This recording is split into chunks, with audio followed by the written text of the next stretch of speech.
I'm going to introduce Dimitri Khalezov.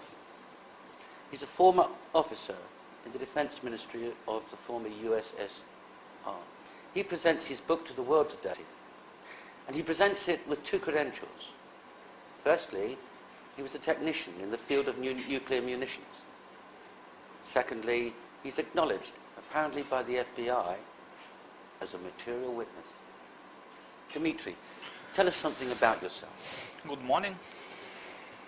Okay. I was a commissioned officer at the 12th Chief Directorate of the Defense Ministry of the Soviet Union. And the 12th Chief Directorate was an organization responsible in the Soviet Union for nuclear testing and technical maintenance of the entire nuclear arsenal of the state. From there, I got some experience in regard to nuclear munitions, as well as a certain knowledge concerning the nuclear demolition of the World Trade Center in New York. Well, let's come to that, Dimitri. Do you have anything to identify yourself as an officer in that directorate? Unfortunately, I'm not at my home in Russia now, and most of the documents are at my home. I might have a few. You know, one of my photographs, the color photograph in the military uniform, is in the book. And I have another couple of photographs. This is you in the uniform of the 12th Directorate. Okay, let me explain it to you. You know, the 12th Chief Directorate, because it's considered to be a nuclear arsenal of the state, they usually wore gunnery uniform, like artillery uniform, as being arsenal. But I used to serve in some smaller department of the 12th Chief Directorate, which they call Special Control Service. Otherwise, it's nuclear intelligence. And in that particular department, they wear aviation uniform. That's why my uniform is like a pilot uniform. You know, that was tradition from the beginning of this service, because the first nuclear explosions, the first nuclear tests were in atmosphere. That's why the control service use airborne flying laboratories based on some cargo planes to fly and to collect data from atmospheric nuclear explosions. And since then they have the tradition of wearing the aviation uniform. So when the nuclear testing moved underground, they no longer need to use the flying laboratories, because they use some other means like seismic control. But the uniform is still remain. That's why it's an aviation uniform. So but it does not mean that I am a pilot. So this was a highly specialized unit? Yes, yes. It's not actually a unit, it's quite a big organization which has a lot of military units of its own. It's like a network. And within that unit, what was your job? When I studied in the military college, I was released as a communication engineer. And I was appointed as an officer within the 12th Chief Directorate first, and then transferred to the Special Control Service, where I used to serve about 5 years. And my position was a chief of shift, which was responsible for receiving and collecting data from the periphery laboratories concerning nuclear explosions. And my duty was just to, how to say it? I was like a chief of the shift. And my duty was to collect the things and to pass it to the operational officers, and to superiors. That's a very responsible position. Yes, it's a very responsible position, because all the, how do you say, recognition of the nuclear test of the enemy of the USSR actually come through my hands. I was the chief. I understand. Where were you born? Let's talk about your early time. I was born in some small city near Moscow, about 40 kilometers from Moscow, named Golitsino. This city still exists. Mm-hmm. And when did you leave the service? At the present time? Yeah. I live in Bangkok, Thailand. No, when did you leave the service of the Soviet? I quitted this military service at 1992, at the time of the dissolution of the Soviet Union. So it means about the time when the Soviet army ceased to exist and it was recreated as a Russian army or Ukrainian army or whatever other armies. At that time I just decided to quit the military service whatsoever. Understood.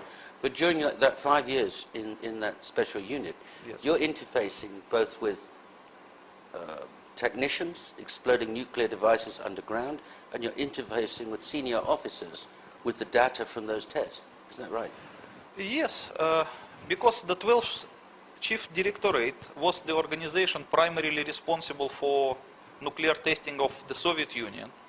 I knew a lot of officers who were involved in that, and I was friendly with many of them. And because I served in particularly the Soviet nuclear intelligence, which was responsible for detecting nuclear explosions of the various adversaries of the Soviet Union, I also have experience of the nuclear testing of the others. And is this your official... Yeah, that is one of the very few military documents that I managed to keep with me. It's, in here I'm still young, and it was from the military college, one of the documents. Understood. Thank you. You describe yourself in your book as a big fish in the story of September the 11th. I believe that it's clear in the book that the chart that you exhibit puts you on the same page as some very dangerous figures. You understand. You mean this Yes, one? Yes. Well, Take us through the chart. you know, it would not be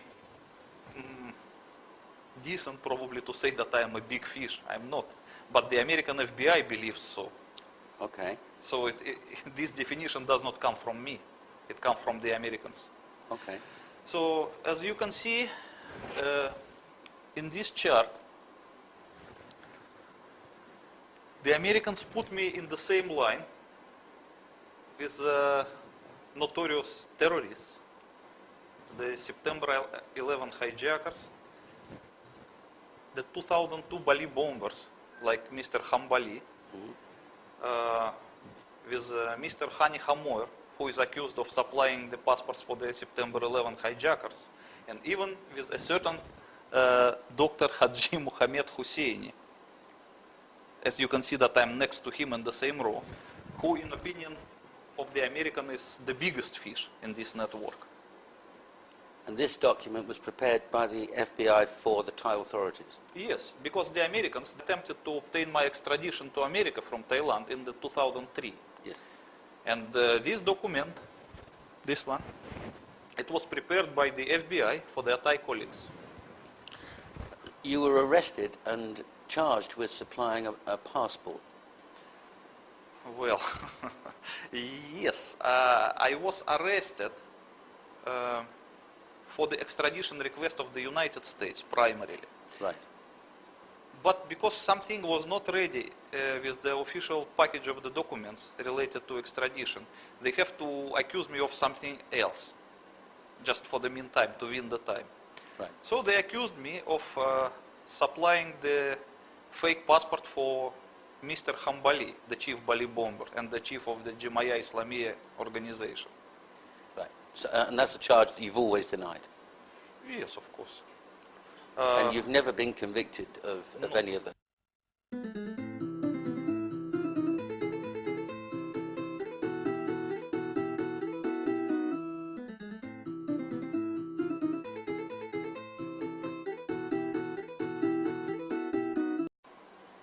Okay, in your book, we talk about aeroplanes. We talk about American Airlines Flight 11, which we're told struck the Pentagon at 9:37 a.m. United Airlines Flight 175, which we're told struck the South Tower of the World Trade Center at 9:16 a.m. American Airlines Flight 77 supposedly struck the North Tower at 8:46 a.m.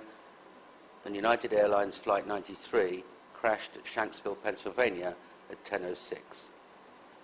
Now, one of the claims of your book is that that didn't happen. Yes. How do you justify that claim? Okay, you see, everybody who has a little experience in the military service or in explosive war or just in ordinary physics knows that the aluminium targets cannot penetrate steel, aluminium projectiles cannot penetrate steel targets. It's very obvious. Okay, but So how could it happen that subsonic aluminium plane could penetrate double-walled steel perimeters of the World Trade Center Twin Towers, which were as thick as the tank armor? Well, along with most of the rest of the world, on the morning of September the 11th, I saw what I thought was live coverage of a plane doing exactly that. Yes, but many people, they changed their opinion since then. There is a lot of research, even in the internet and YouTube, you can find a lot of movies shot by professionals who prove that the contemporary September 11 coverage was just a digital manipulation with the planes. It's very easy.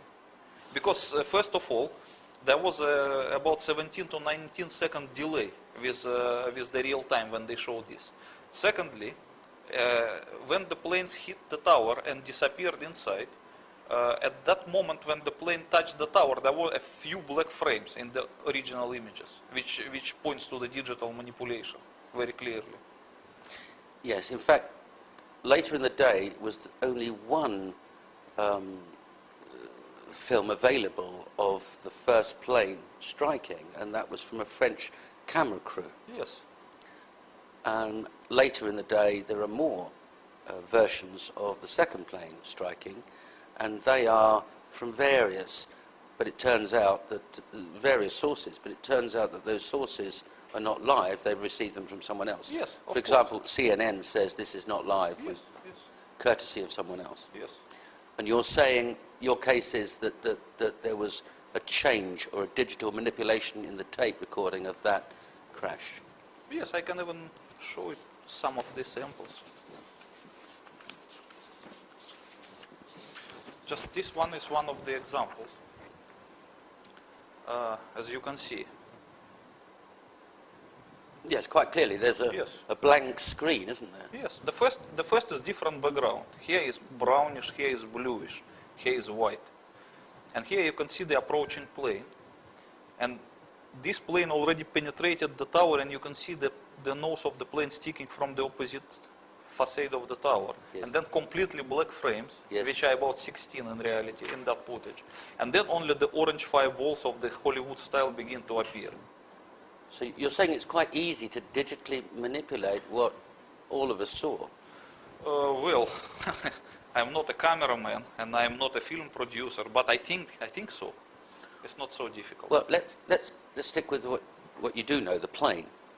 The plane was traveling at 400-500 miles an hour. Would that make a difference as far as its penetration capability is concerned? No, it is very low speed in terms of penetrating capabilities, because everybody knows, I say not everybody, the people who has a little knowledge about the military know that in order to achieve penetrating capability, the armor-piercing artillery shell has to fly at least at the speeds of Mach 3 to Mach 4. And that will only enable it to achieve the ability to penetrate the tank's armor.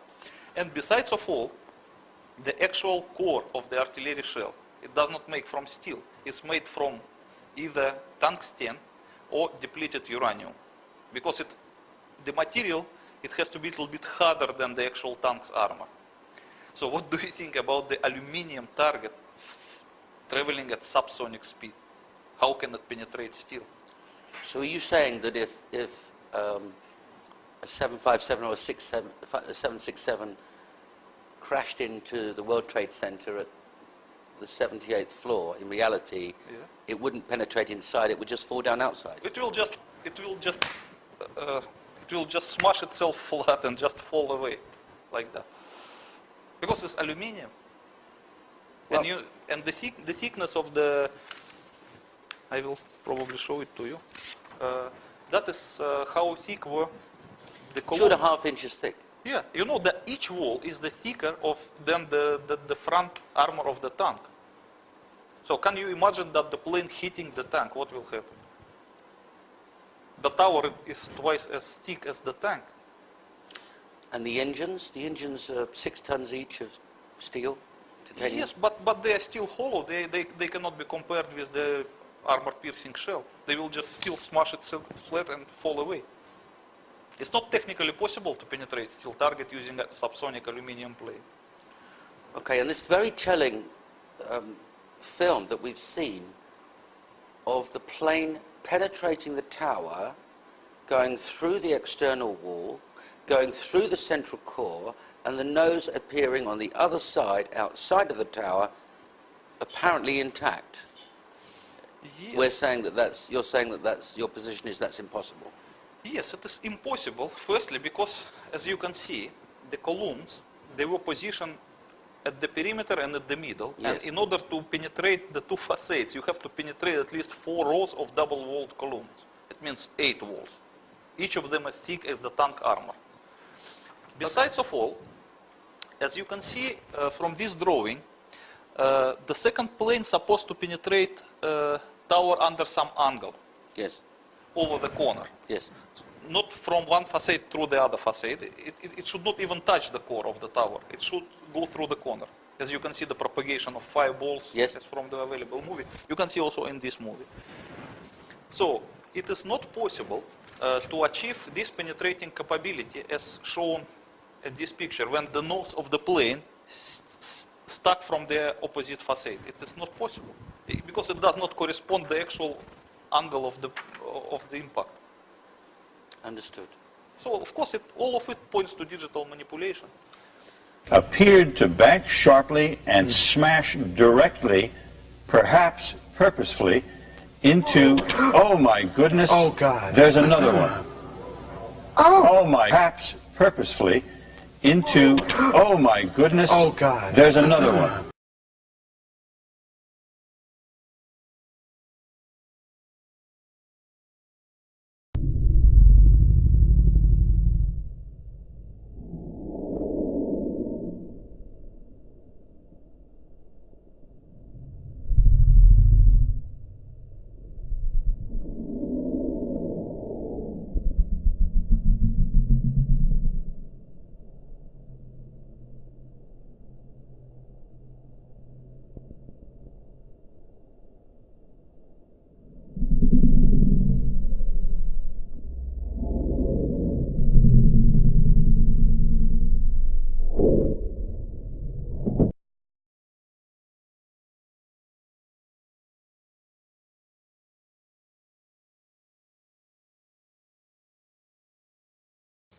Don Daler, ABC's Don Daler, who is on the scene. Don, just give me some description again of what you can see now.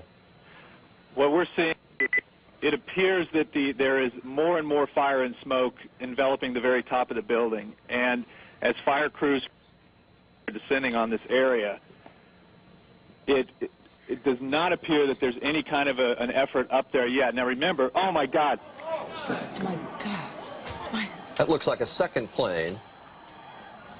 I did not see a plane go in. That just exploded. I did not see a plane go in. That just exploded. I did not see a plane go in. That just exploded. I did not see a plane go in. That just exploded. We just saw another plane coming in from the side. You did. That was out of yes, and that's the second explosion. You could see the plane come in just from the right-hand side of the screen.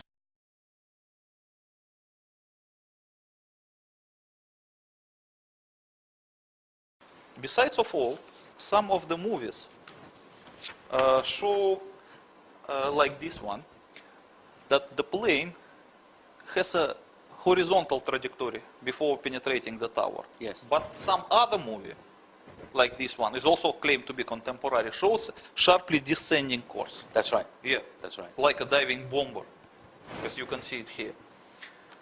So, even the different footages, they do not correspond to each other.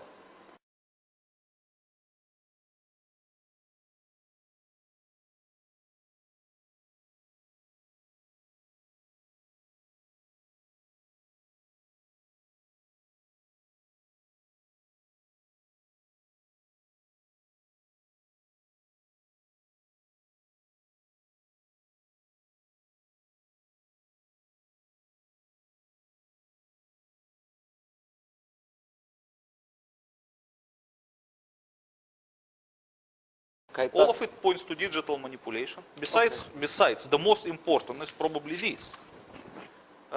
We can better see it here. You can see the form of the Yes. impact hole. Yes. Does it look like made by the plane? It is two straight cuts, Well, it certainly including the ends of the wings and the end of the tail. And who can believe that such a perfectly straightly lined hole is made by the aluminium plane? You make your point well, but you ask who can believe. And we'll come back to this photograph in a moment, but some people did believe. For example, the commissioners who wrote the report accepted that the plane penetrated the exterior wall of the World Trade Center. Why would they do that? The American government was put in very awkward position after September 11 events, because they demolished the twin towers, and they cannot explain to the general public why they did demolish them.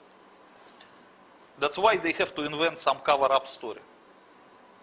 It doesn't look plausible, but it is the best they could do. Okay, let's come to that. Let's deal with the claims of the book in respect of the planes. In a 45-minute time frame, something hit the World Trade Center and something hit the Pentagon and something landed in Shanksville. Because we all saw smoke and fire gushing from the top of the South and the North Tower.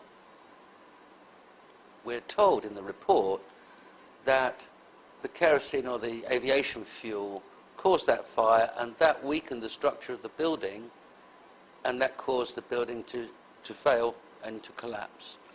Yes, this is the official claims of September 11 Commission. But you have to understand one thing, that the combustion temperature of a fuel, of a kerosene, is not enough to melt the steel. And the best proof of it is the same photograph we were just talking a couple of minutes ago, this one. Yes. As you can see in this hole, a few minutes before the tower began to collapse, there is a woman here. Yes. And she was, she was identified as Miss Edna Cintron. So how could she stay there alive if the temperature was as high as to melt the steel? Well, let's put that in perspective. Kerosene burns at 650 degrees, and the temperature required to melt the steel is 1800 degrees. I think so, yes. And in fact, to bend the steel is nearly 1000 degrees to weaken Yes. it.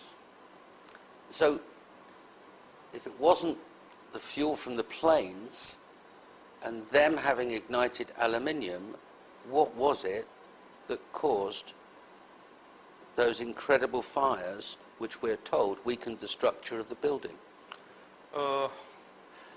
You know that actual fires in the building, they had nothing to do with the tower collapse. The tower collapse was caused by something different than the structure, because as you can see, by the time that the towers begins to come down, the fire was almost over. Okay, well, Because all kerosene which supposed to be from the plane was already burned out by the time. because if there was a plane, the kerosene would have burned very quickly. Even it was the plane or the kerosene was put there in the barrels, it doesn't matter. It was burned out by the time. So by the time the tower began to collapse, the kerosene was no longer available. Okay. And first of all, and don't forget that the tower that was hit first by the plane collapsed second, Yes. and the vice versa. Yes.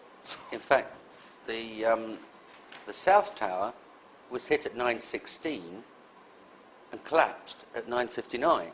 Yes, The North Tower was hit first at 8:46 and collapsed at 10:27. yes. Let's go on to the Pentagon.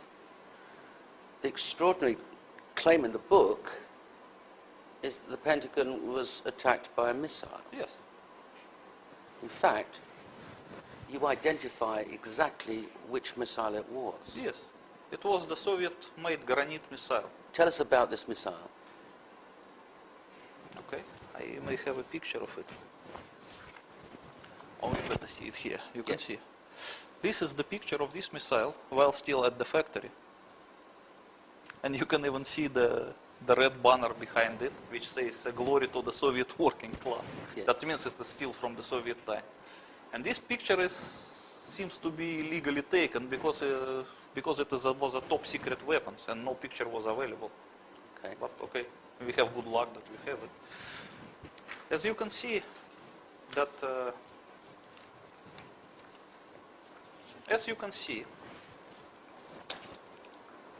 the trajectory of the target, which hit the Pentagon, Yes. does not correspond to the possible trajectory of the passenger plane. One of the things. The passenger plane cannot simply dive like that.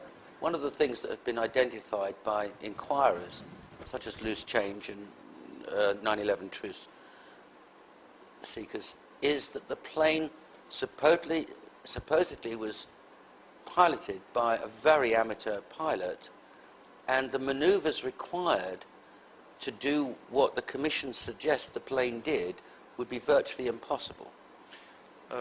Yes, I agree with that, and I would say even that plane was piloted by the best pilot in the world, he would still not be able to achieve this kind of maneuver. It's not possible for the passenger plane, and not even possible for a military plane. It is only possible for the highly sophisticated missile. Look at this. This sophisticated missile, what kind of a range and where would it be launched from? It was launched most probably from the Atlantic Ocean, from the side of Atlantic Ocean, perhaps 200 miles away, maybe 300 miles away from the coastline. Okay. But I don't know exactly. I just think so. Because first of all, that by the reaction of the American officials, you can see that they send immediately their fighters towards the Atlantic Ocean after the Pentagon was hit in order to prevent Yes. further attacks. Yes. in So fact. it was a seaborne attack, definitely. And because Granite is basically anti-ship missile, so it should be launched from the sea.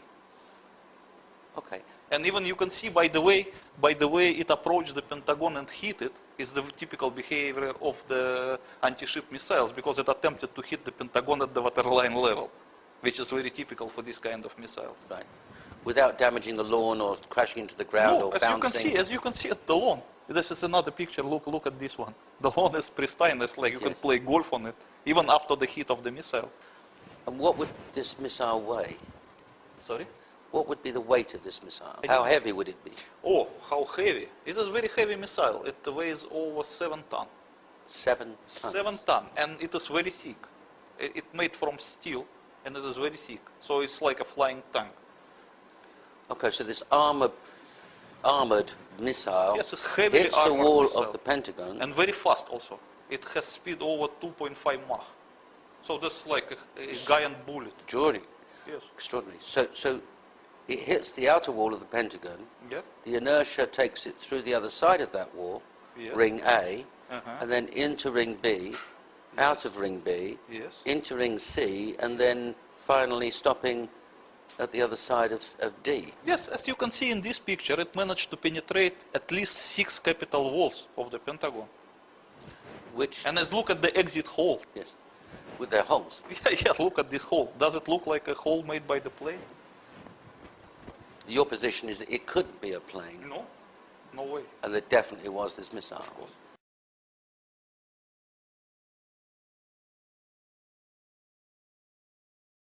And what kind of warhead would the missile have? It was a standard warhead for this missile, a half-megaton thermonuclear warhead. Because this missile is the only nuclear missile.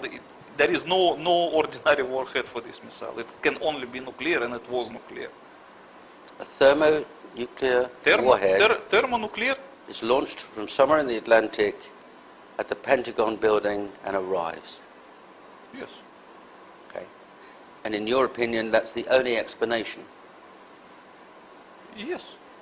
This is the explanation of the mechanics of the Pentagon attack, Yes. and also of the behavior of the US government. Ah, It explains everything. okay. We'll come to the origins of the missile, because in your book you disclose where it's come from and when and how it got to be in the hands of people that wanted to attack the United States. But let's talk for a second about the total events, the chronology. Within 45 minutes, 2 explosions, they say planes hitting, you say explosions at the World Trade Center. A missile attack on Washington, and then a short time after that, a plane crashing in Shanksville, Pennsylvania. What do you say happened after the Pentagon attack? Oh, this is a little bit complicated story. Because in order to understand this, we have to understand first about the demolition scheme of the World Trade Center. Okay. Otherwise, it will not be easy to explain. Let's do it this way. You had intimate knowledge, because of your job in the Russian military, of specific peaceful arrangements for the World Trade Center.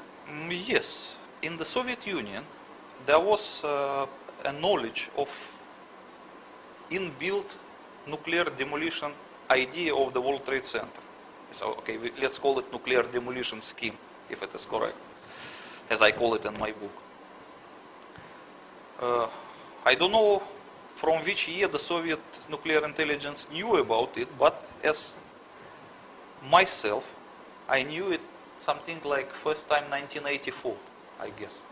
So in 1984, I knew already that the World Trade Center, that the Twin Towers of the World Trade Center has a demolition feature based on the nuclear device. What would be the purpose of that? As far as I understand, it's like the story is like this: the building code of New York in the 60s, and as well as the building code of Chicago, were different from the rest of the building codes of America, and they did not allow the constructor to build any skyscraper unless the constructor can provide in advance some demolition idea, meaning how he is going to demolish that building in the future. So the Department of Building of New York would never issue permission to build the incredibly strong World Trade Center Twin Towers unless the people who propose the construction would propose also the demolition scheme. And because it is absolutely impossible to demolish such a strong and rigid structures as the Twin Towers, especially back in the 60s, it was really a big problem for the constructor. So they don't know how to demolish it. They know how to build it, but they don't know how to demolish it. So at this time, they hired one famous company, Nuclear Demolition Inc. Nuclear Demolition Inc. Controlled Demolition Inc., which actually deserves to be renamed, I guess. Maybe a Freudian slip. Yes. Yes. So they hired the most famous demolition company, the Controlled Demolition Inc., based in America, to figure out some demolition scheme for the would-be World Trade Center still back in the 60s. And because at this time, the nuclear bombs, they become evil now, but in the 60s they were still okay.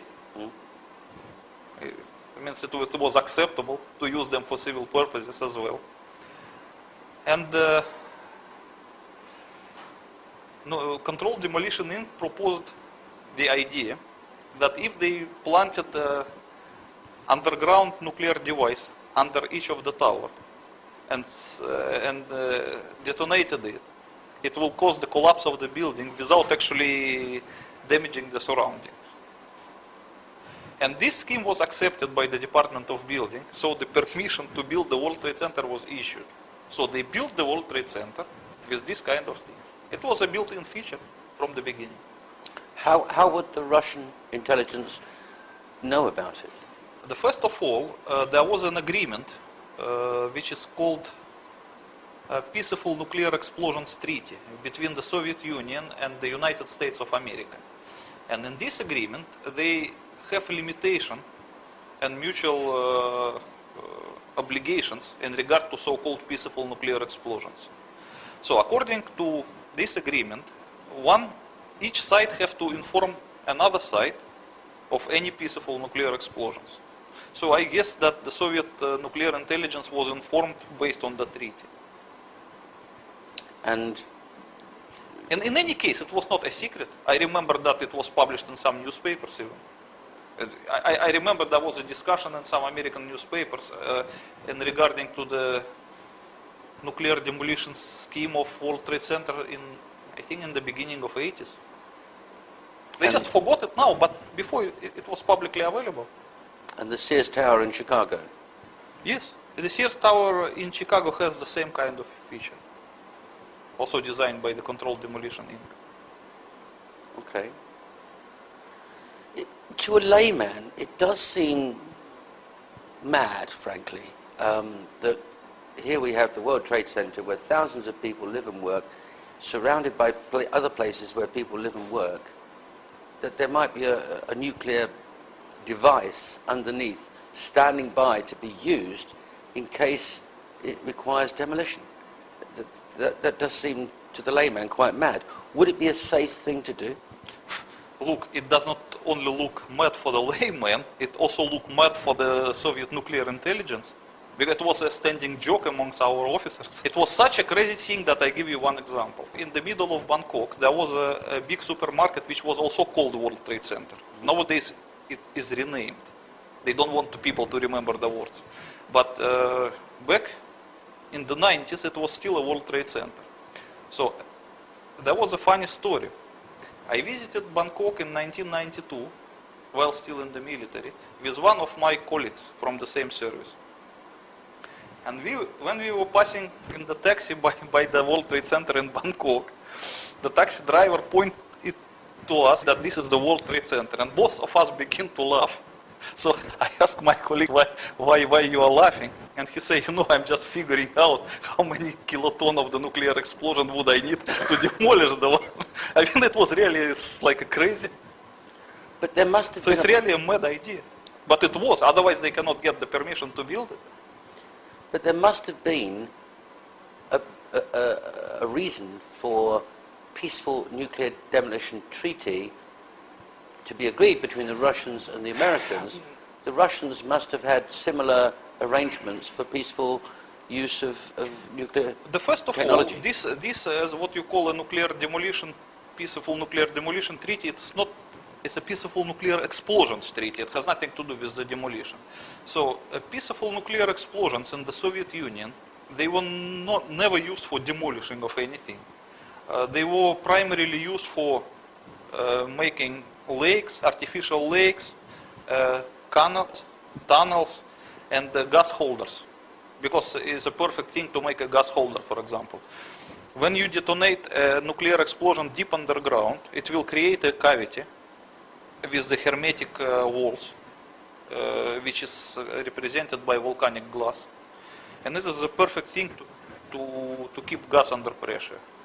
Yes. So like, for example, in the Soviet Union, the most of the peaceful usage of the nuclear explosion was to create a gas holders. But Americans, they decided to use it for demolition. And not tell the public. Of course not. But even though they did not tell it public, it was publicly available, because I remember there was a scandal in the beginning of 80s. Because some guy who worked at the World Trade Center, he accidentally discovered a blueprint of the nuclear demolition scheme in the library, and he complained to some newspaper. It was a really scandal.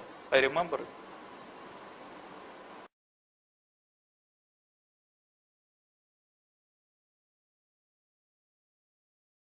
Now let's put your knowledge in the context of that period between 9:15 and 10:15 on the morning of September the 11th. Somebody calls Bush and the Joint Chiefs of Staff and says, we've got 2 explosions in the World Trade Center, and we've got a Russian missile in the lawn of the Pentagon. Wouldn't the first thing they did pick up the phone to President Putin and say, have you lost a missile? Yes, of course, and they did it. As you can review the timetable of September 11 events very carefully, you will see that there were telephone conversations between Putin and Condoleezza Rice. Putin also tried to talk to Bush, but Bush was in the plane, so he was not available for conversation. Okay, so let's put it in context. America is under attack. Yes. Someone discovers that there's a nuclear device in the Pentagon. It's not exploded. No, it did not explode. If it would explode, we will not see Washington today. It's a half megaton. Sure. It's more than 25 times bigger than Hiroshima bomb. Because Hiroshima bomb was less than 20 kilotons. And it's not underground, it's above ground. If it would explode above ground because it hit the wall of the Pentagon. Yes. It's supposed to explode at this level. So then what happens next? The Doomsday plane you talk about in your book. Tell us about the Doomsday plane. Well, many people cannot find explanation why the so-called Doomsday plane was seen flying over The White House. Over the White House at September 11. Tom, thanks very much. We'll talk to you a little bit. On now to one of the eeriest moments amid the carnage of 9/11. A mysterious plane was seen flying right over the president's residence. Even some CNN staffers saw it. To this day, it has never been officially explained.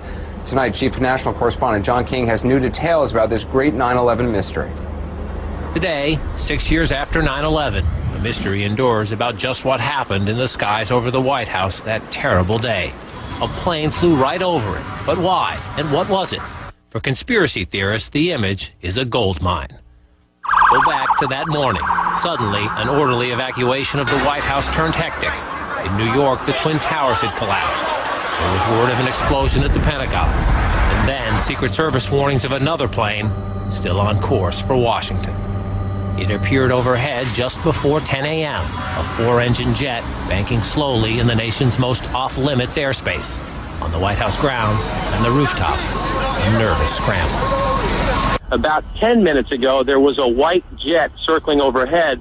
Now, you generally don't see planes in the area over the White House. That is restricted airspace. No reason to believe that this jet was there for any nefarious purposes, but the Secret Service was very concerned, pointing up at the jet in the sky.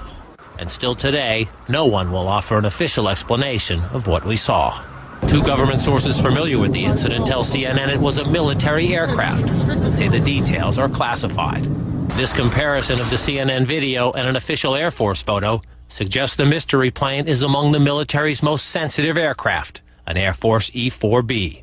Note the flag on the tail, the stripe around the fuselage, and the telltale bubble just behind the 747 cockpit area. There are many commercial versions of the 747, obviously, that look similar, but I don't know any of them that have the communications pod like the E-4, the Air Force E-4 does behind the cockpit. The E-4B is a state-of-the-art flying command post, built and equipped for one reason, to keep the government running no matter what, even in the event of a nuclear war. The reason it was nicknamed the Doomsday Plane during the Cold War. They exercise this type of thing all of the time, and they simply don't talk about it. So it doesn't surprise me that they are very closed-mouthed about it. Ask the Pentagon, and it insists this is not a military aircraft, and there is no mention of it in the official report of the 9/11 Commission. Commission co-chairman Lee Hamilton says he has a vague recollection of someone mentioning a mystery plane, but staffers who looked into it never raised it as a relevant issue. When you're conducting a major investigation, you get thousands of things that come at you. You can't possibly sort through them all.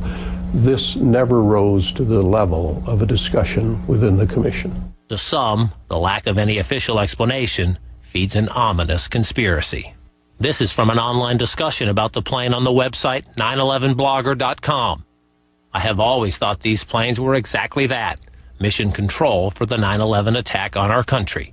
9/11 Commission co-chairman Hamilton calls such talk ludicrous. We, of course, heard the conspiracy theories about the president ordered the attack and the Defense Department was involved. We saw absolutely no evidence of that. But 6 years later, the Pentagon, the Secret Service, and the FAA all say they, at least for public consumption, have no explanation of the giant plane over the president's house, just as the smoke began to rise across the river at the Pentagon. John King, CNN, Washington. And many people mistakenly believe, especially conspiracy theorists, that the Doomsday plane was the main tool of the perpetrators. So they believe that September 11 was organized by the US government, and the Doomsday plane was used as a flying control center to set the things in motion. They cannot find any other explanation to this strange thing.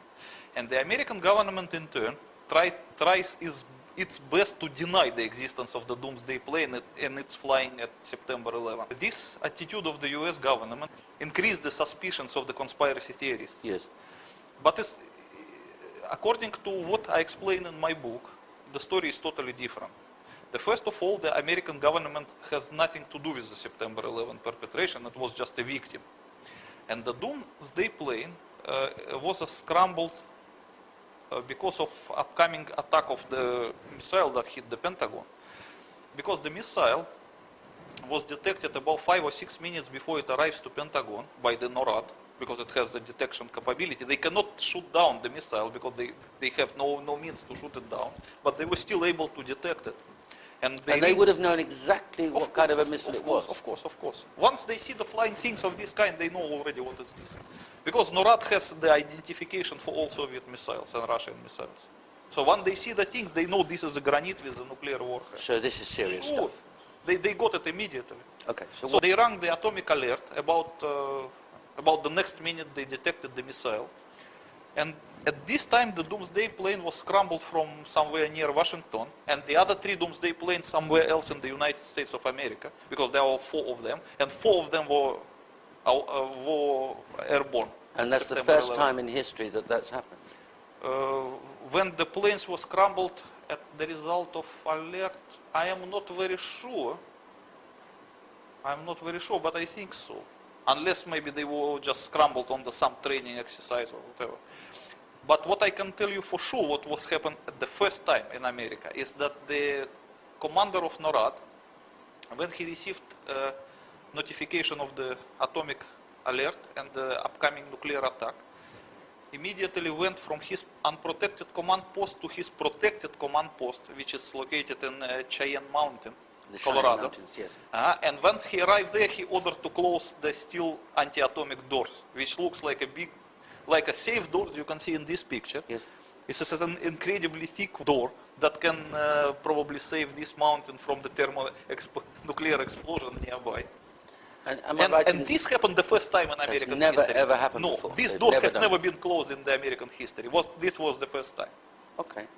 What happened to the command structure? The president, the vice president, the speaker? As everybody who researched the timetable of September 11 probably remembers, that president was in Florida delivering some speech in elementary school or whatever.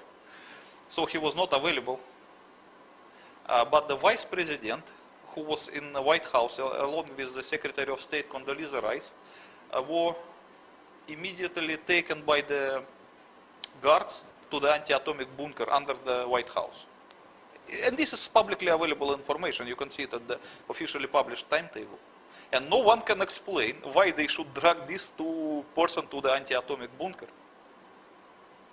And the speaker is locked away. He's the third in line to the presidency. Excuse me? The Speaker of the House. The Speaker of the House was not dragged into anti-atomic bunker as fast as Vice President Cheney and Condoleezza Rice, but he was also ordered by the same guards to be urgently relocated to some other bunker outside of that area. Because according to the American contingency plans, they cannot keep all the top figures in the one place. They have to separate them into different places. But as you look at the timetable, he would have no chance. Because the time they were trying to take him out, the granite already hit the wall of the Pentagon. It's supposed to produce a nuclear explosion. So probably only Cheney and Condoleezza Rice have chance to survive.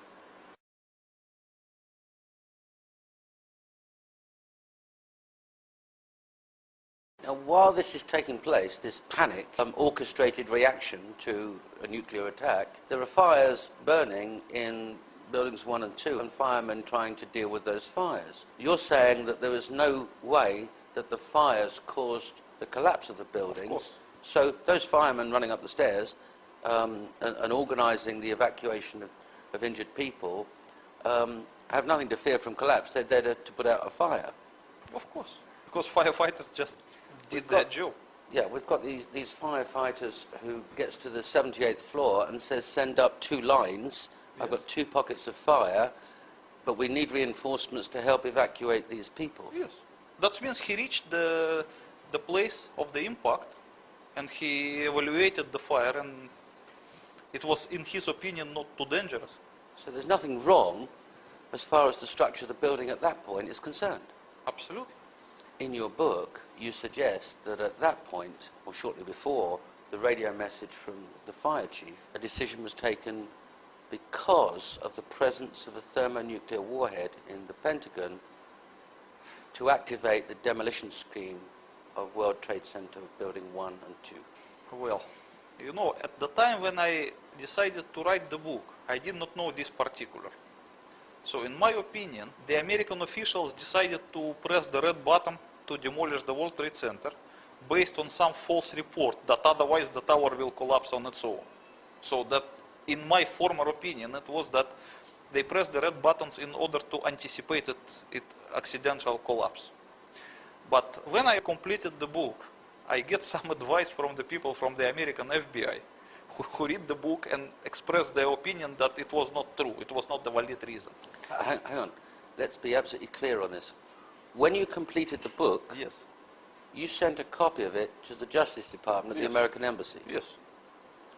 You also had informal conversations that led to an FBI officer answering you and saying what?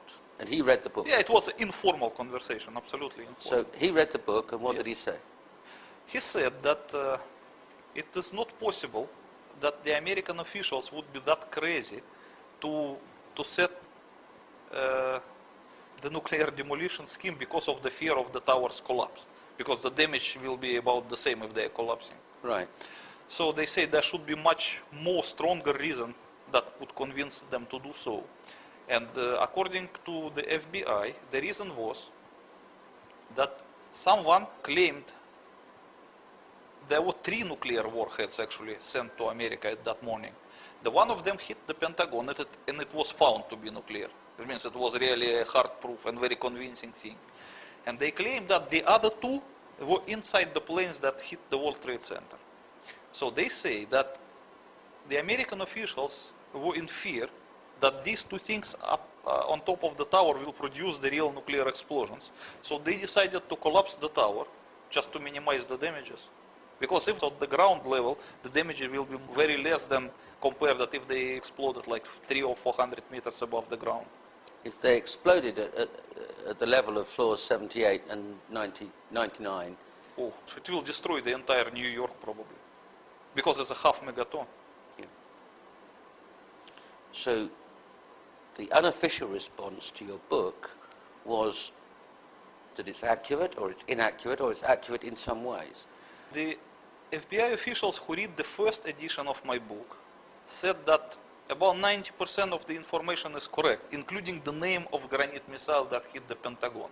So what was incorrect in their opinion is just my conclusions of why they did that. So, but after correction, I rewrote my book according to the FBI opinion.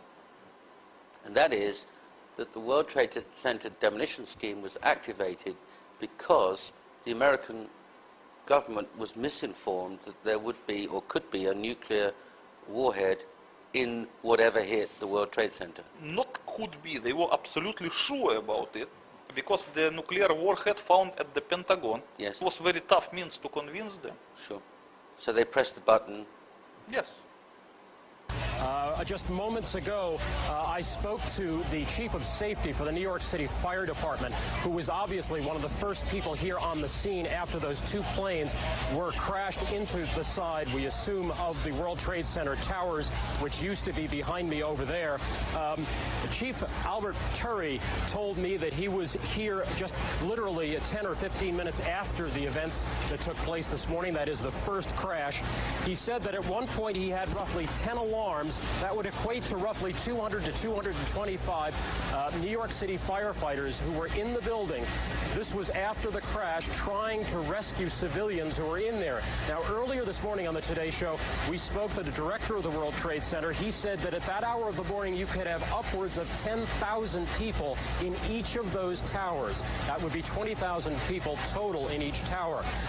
The chief of safety, as the chief safety of the Fire Department of New York City, told me that shortly after 9 o'clock, he had roughly 10 alarms, roughly 200 men in the building trying to effect rescues of some of those civilians who were in there. and that basically he received word of the possibility of a secondary device, that is another bomb going off. He tried to get his men out as quickly as he could, but he said that there was another explosion which took place, and then an hour after the first hit here, with the first crash that took place, he said, there was another explosion that took place in one of the towers here. So obviously, according to his theory, he thinks that there were actually devices that were planted in the building. One of the secondary devices he thinks that took place after the initial impact was, he thinks, may have been on the plane that crashed into one of the towers. The second device he thinks, he speculates, was probably planted in the building. So that's what we have been told by Albert Turry, who is the Chief of Safety for the New York City Fire Department.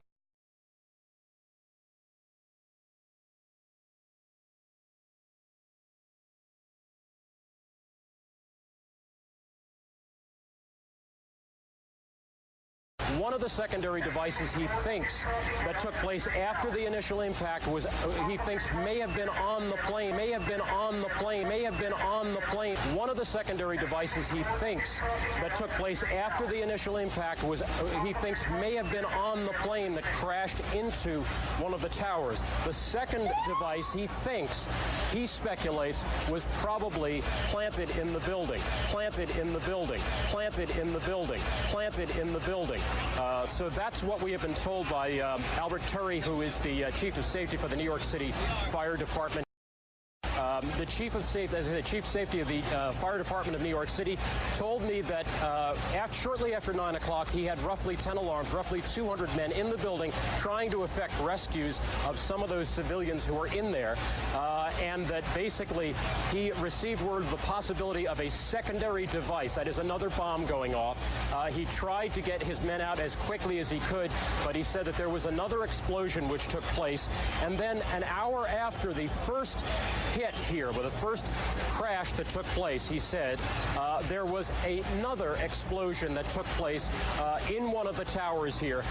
So obviously, according to his theory, he thinks that there were actually devices that were planted in the building, planted in the building, planted in the building, planted in the building.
Dimitri, your book suggests that the American government exploded a nuclear weapon underneath World Trade Center buildings 1 and 2. Tell us, what happens when you press the button? Well, first of all, I want to say that this book does not suggest, it proves that the tower was demolished by the nuclear device. The second thing, that probably it is not correct to use the word weapons in regard to this explosion, because the weapons is the thing which is primarily intended to kill the people. But it was just a nuclear demolition device which has no status of weapons. I would say like this. But still, it was a nuclear device. Okay. Just to correct the question, if you don't mind. Okay, I accept that. Tell us how it works. Okay. Actually, you know, at one point I wrote an article for Wikipedia with detailed explanation how to use the nuclear device to demolish a skyscraper. And it was a good article with a good explanation. This is some page of it with a diagram. But unfortunately, this article did not exist in Wikipedia longer than a week. It was accused of being a crazy conspiracy theory and removed. Yes. Even though I did not mention the World Trade Center in it. The history of this article is like this. Because I have a website and I have some visitors who requested me to write an academic-looking article for Wikipedia on nuclear demolition in general. So I wrote the article with detailed explanation, without mentioning September 11 or World Trade Center or New York or even America. I just only explained on purely technical terms how to use a underground nuclear explosion to demolish a skyscraper. So it means it was nothing, no politics, no conspiracies involved, just purely technical article. Still, it was accused of being 9/11 conspiracy theory and removed. Okay, I still keep it in another website. I made the copy of the Wikipedia article, so it is www.nuclear-demolition-wikipedia.com. So if anyone is interested, he can check it. And I will try to use the same explanation now. Okay, this is the... First of all, I have to explain what is the difference between atmospheric nuclear explosion and underground nuclear explosion. Because many people confuse them, and that's why it seems for them that if nuclear device was used to demolish the World Trade Center, then the devastation around should look like Hiroshima. Okay, I will explain why it should not be. Okay, let's make the difference. Okay, here we are talking about underground nuclear explosion. And here about atmospheric.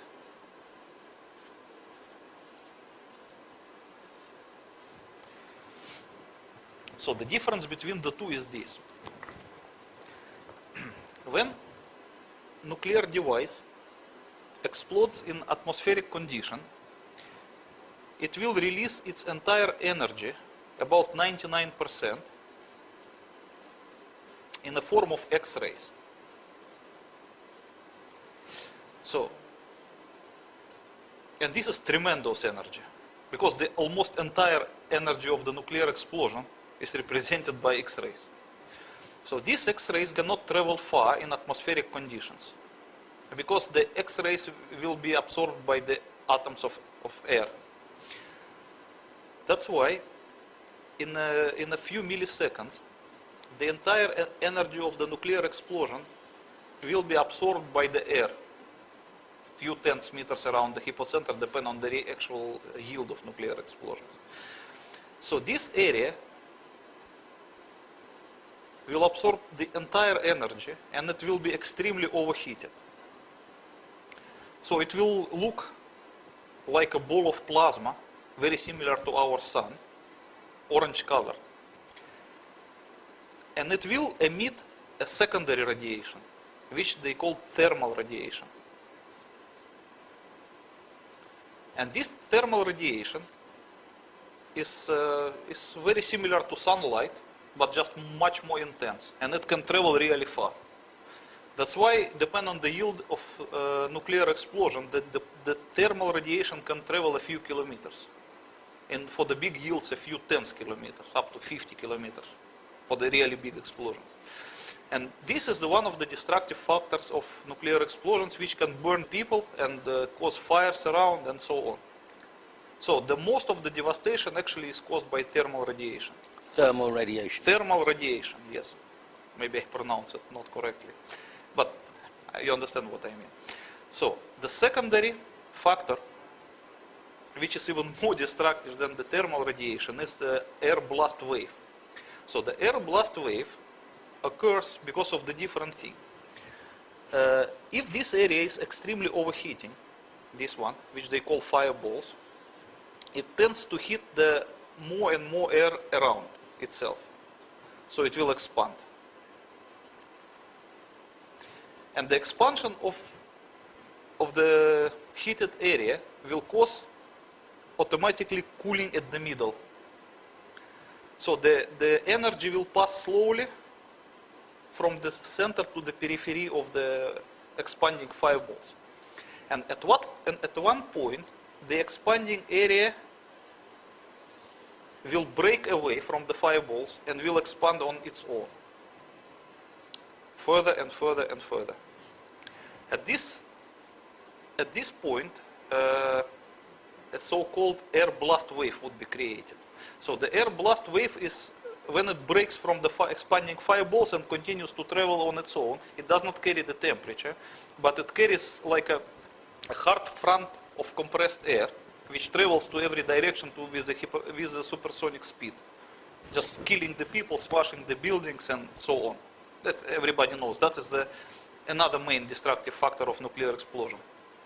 So usually in nuclear explosion, they distinguish 5 destructive factors. One is the thermal radiation, which can burn.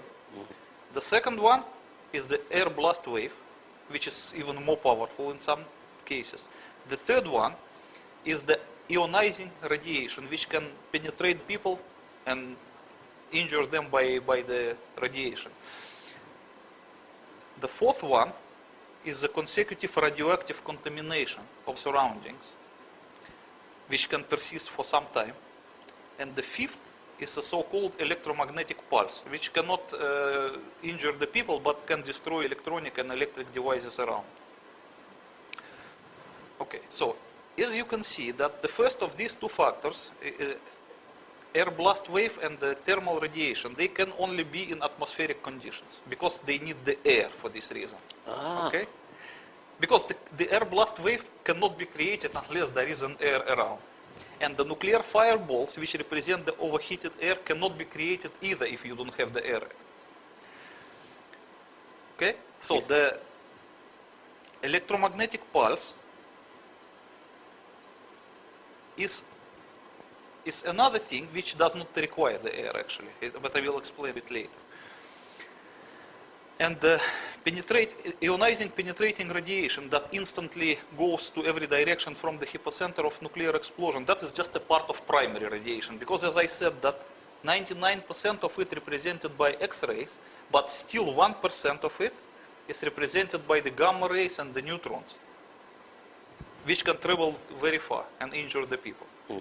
So, if we talk now about the underground nuclear explosion, we will see a different picture.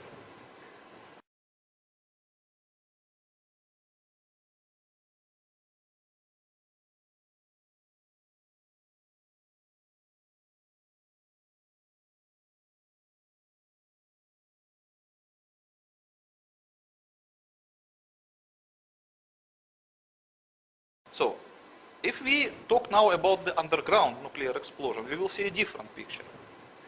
Let's say this is the level of the ground, and nuclear device is buried here, in some rock. So when it explodes, it will release the same thing, 99% of its energy will be released in the form of X-rays. But they cannot travel far because the area is surrounded by rock. So they will be absorbed by surrounding rock, and they will hit it in the same way as in atmospheric explosion they hit the air. These are fantastic temperatures. Yes, yes. So the rock immediately will be transformed into plasmatic condition. First it will be evaporated, but the temperature will be much higher than enough to evaporate, so it will also transform it into plasmatic condition. So the overheated rock will lose atomic structure, and it will no longer be material, it will be just a plasma. So eventually it will set like volcanic glass. It will no longer be a rock. But for the meantime, it will be in the form of plasma. So what will happen next? first of all, we have to understand that there will be no air blast wave and no thermal radiation in underground condition, because there is no air. The third thing is the ionizing penetrating radiation. It will be, but it cannot travel because it will be stopped by the rock. So the first three destructive factors of the typical nuclear explosion would not exist in underground conditions. Yes. Okay. So it's basically you can understand the difference. Now I will explain what really happened. Okay, let me take another sheet.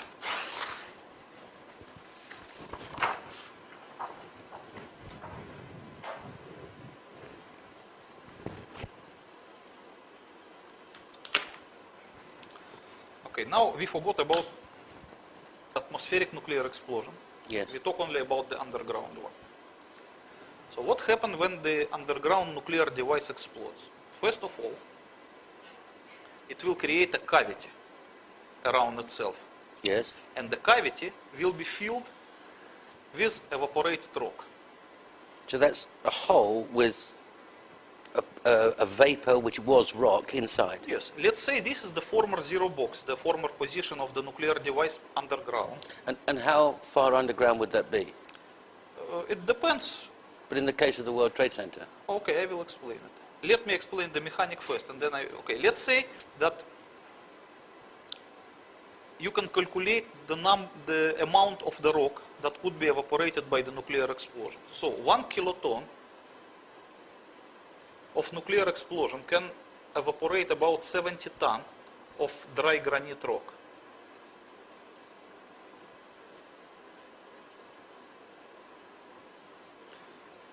Okay. So, in case of the World Trade Center, they use 150 kiloton nuclear device, which is big enough. How do you know that? Because, as I told you, from my former service in the Soviet nuclear intelligence, I knew about the nuclear demolition of the World Trade Center. And you That's knew why exactly the yield? Yeah, I knew the yield. It's 150 kiloton. At first, and the second, that according to the peaceful nuclear explosion treaty, there was a limitation.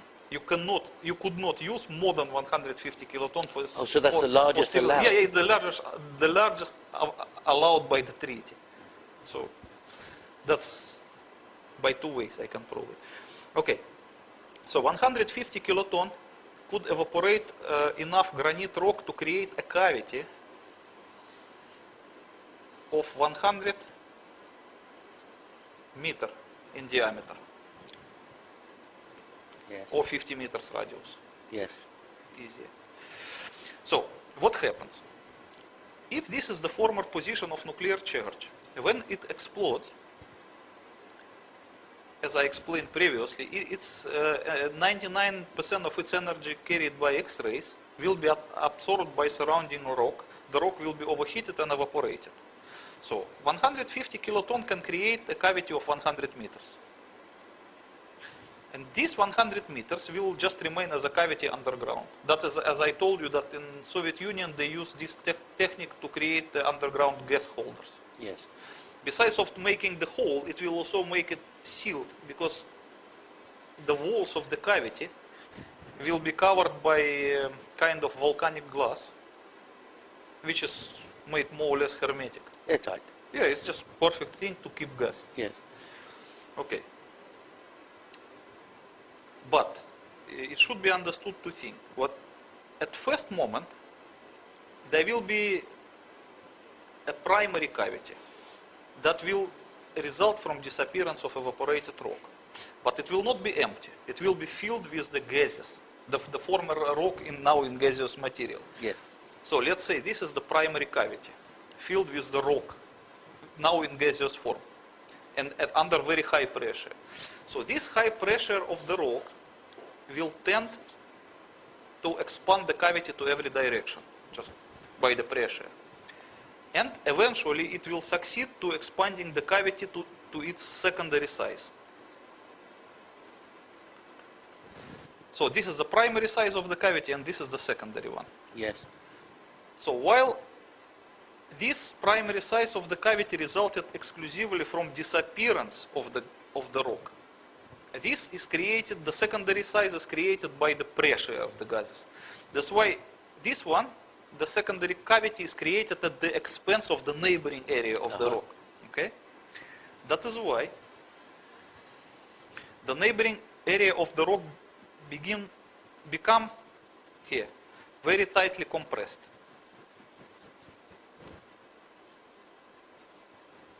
Yes. And then further area around will be damaged to a lesser extent than the first. The actual rock itself will be damaged. Yes, because when the cavity expands itself by the pressure of gases from primary size to secondary size, it does so at the expense of the neighboring area of the rock. Understood. So it will crush the neighboring area. It will compress it. So it's actually compressing the granite on itself? Yes, of course, because the primary cavity expands to the secondary cavity, yes. And then the next area will be just compressed. It's just pure physics. That's why in underground nuclear explosion, you can have this picture. You will have a cavity of secondary size, highly compressed area, which in nuclear jargon called crushed zone. Crushed zone. Crushed zone. And then the next area they call damaged zone. So the fillings within the crushed zone is a completely pulverized material. It's like microscopic dust.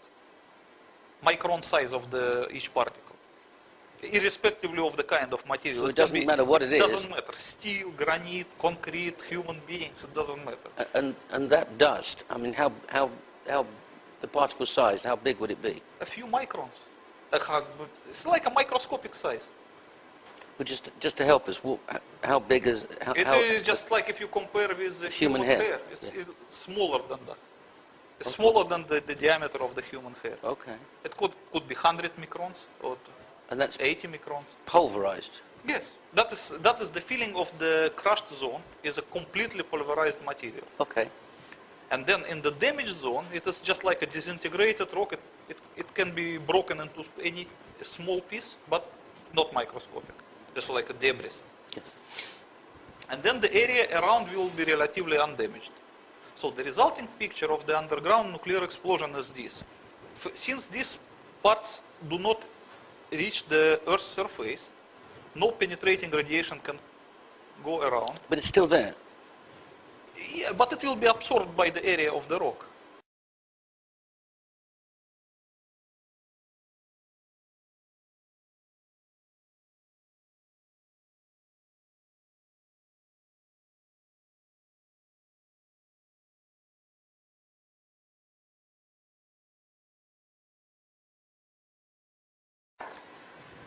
Okay, so the resulting picture will look like this. I make it maybe better in this one because it is in color. As you can see, the nuclear explosion starts from this stage. Yes. Okay, this is the start of nuclear explosion. The energy was released at this point. Yes. Next, it evaporated the rock. So it created the cavity of primary size, which is tend to expand by the pressure of gases. And in the case of 150 kilotons, that's 100 meters? 100 meters is the final size of the cavity. Sorry. The secondary size. Okay. Okay, so the primary size will be a little bit smaller. And then, as you can see on the third stage, the cavity has already expanded from its primary size to its final secondary size at the expense of the neighboring area, and by compressing the neighboring areas. Yes. And the resulting picture will look like in this diagram number 4. So in the middle will be a cavity of secondary size, and this blue area will be called crushed zone, and the green area is damaged zone. So the filling of the crushed zone is the completely pulverized microscopic material, as we discussed. But I'm intrigued about this crashed zone and the pulverized particles. Yes. Do I take it the center is still incredibly hot? It doesn't matter, Massive because eventually it will cool down anyway. Right. But then we've got this pulverized dust. Yes. No matter what the material is, steel, human beings, granite, anything. Anything, it will be just pulverized irrespectively of what it was. Because the pressure of these gases is so high that it will equally pulverize everything. In your book, you explain that the pulverized dust can take the form of what it was originally. Yes. Form and But the color. then you pick it up, Yes. and it's just dust. It's not there. Yes. So you can pick up some rock from here, and it will look like an original piece of rock. Like a pebble. Yeah, you can see the same color and the same form as it was before. Right. But when you grab it and you press it a little bit with your finger, it will just crush to the microscopic dust. So the atoms of that article are still the same material. Yes. But they're just not in. They're not connected in. No, I would not say that it will be crushed to atomic structure. No. To microscopic. No, I'm just trying to get a picture because we're going to come and look at dust later and see if it's the same dust. Yes.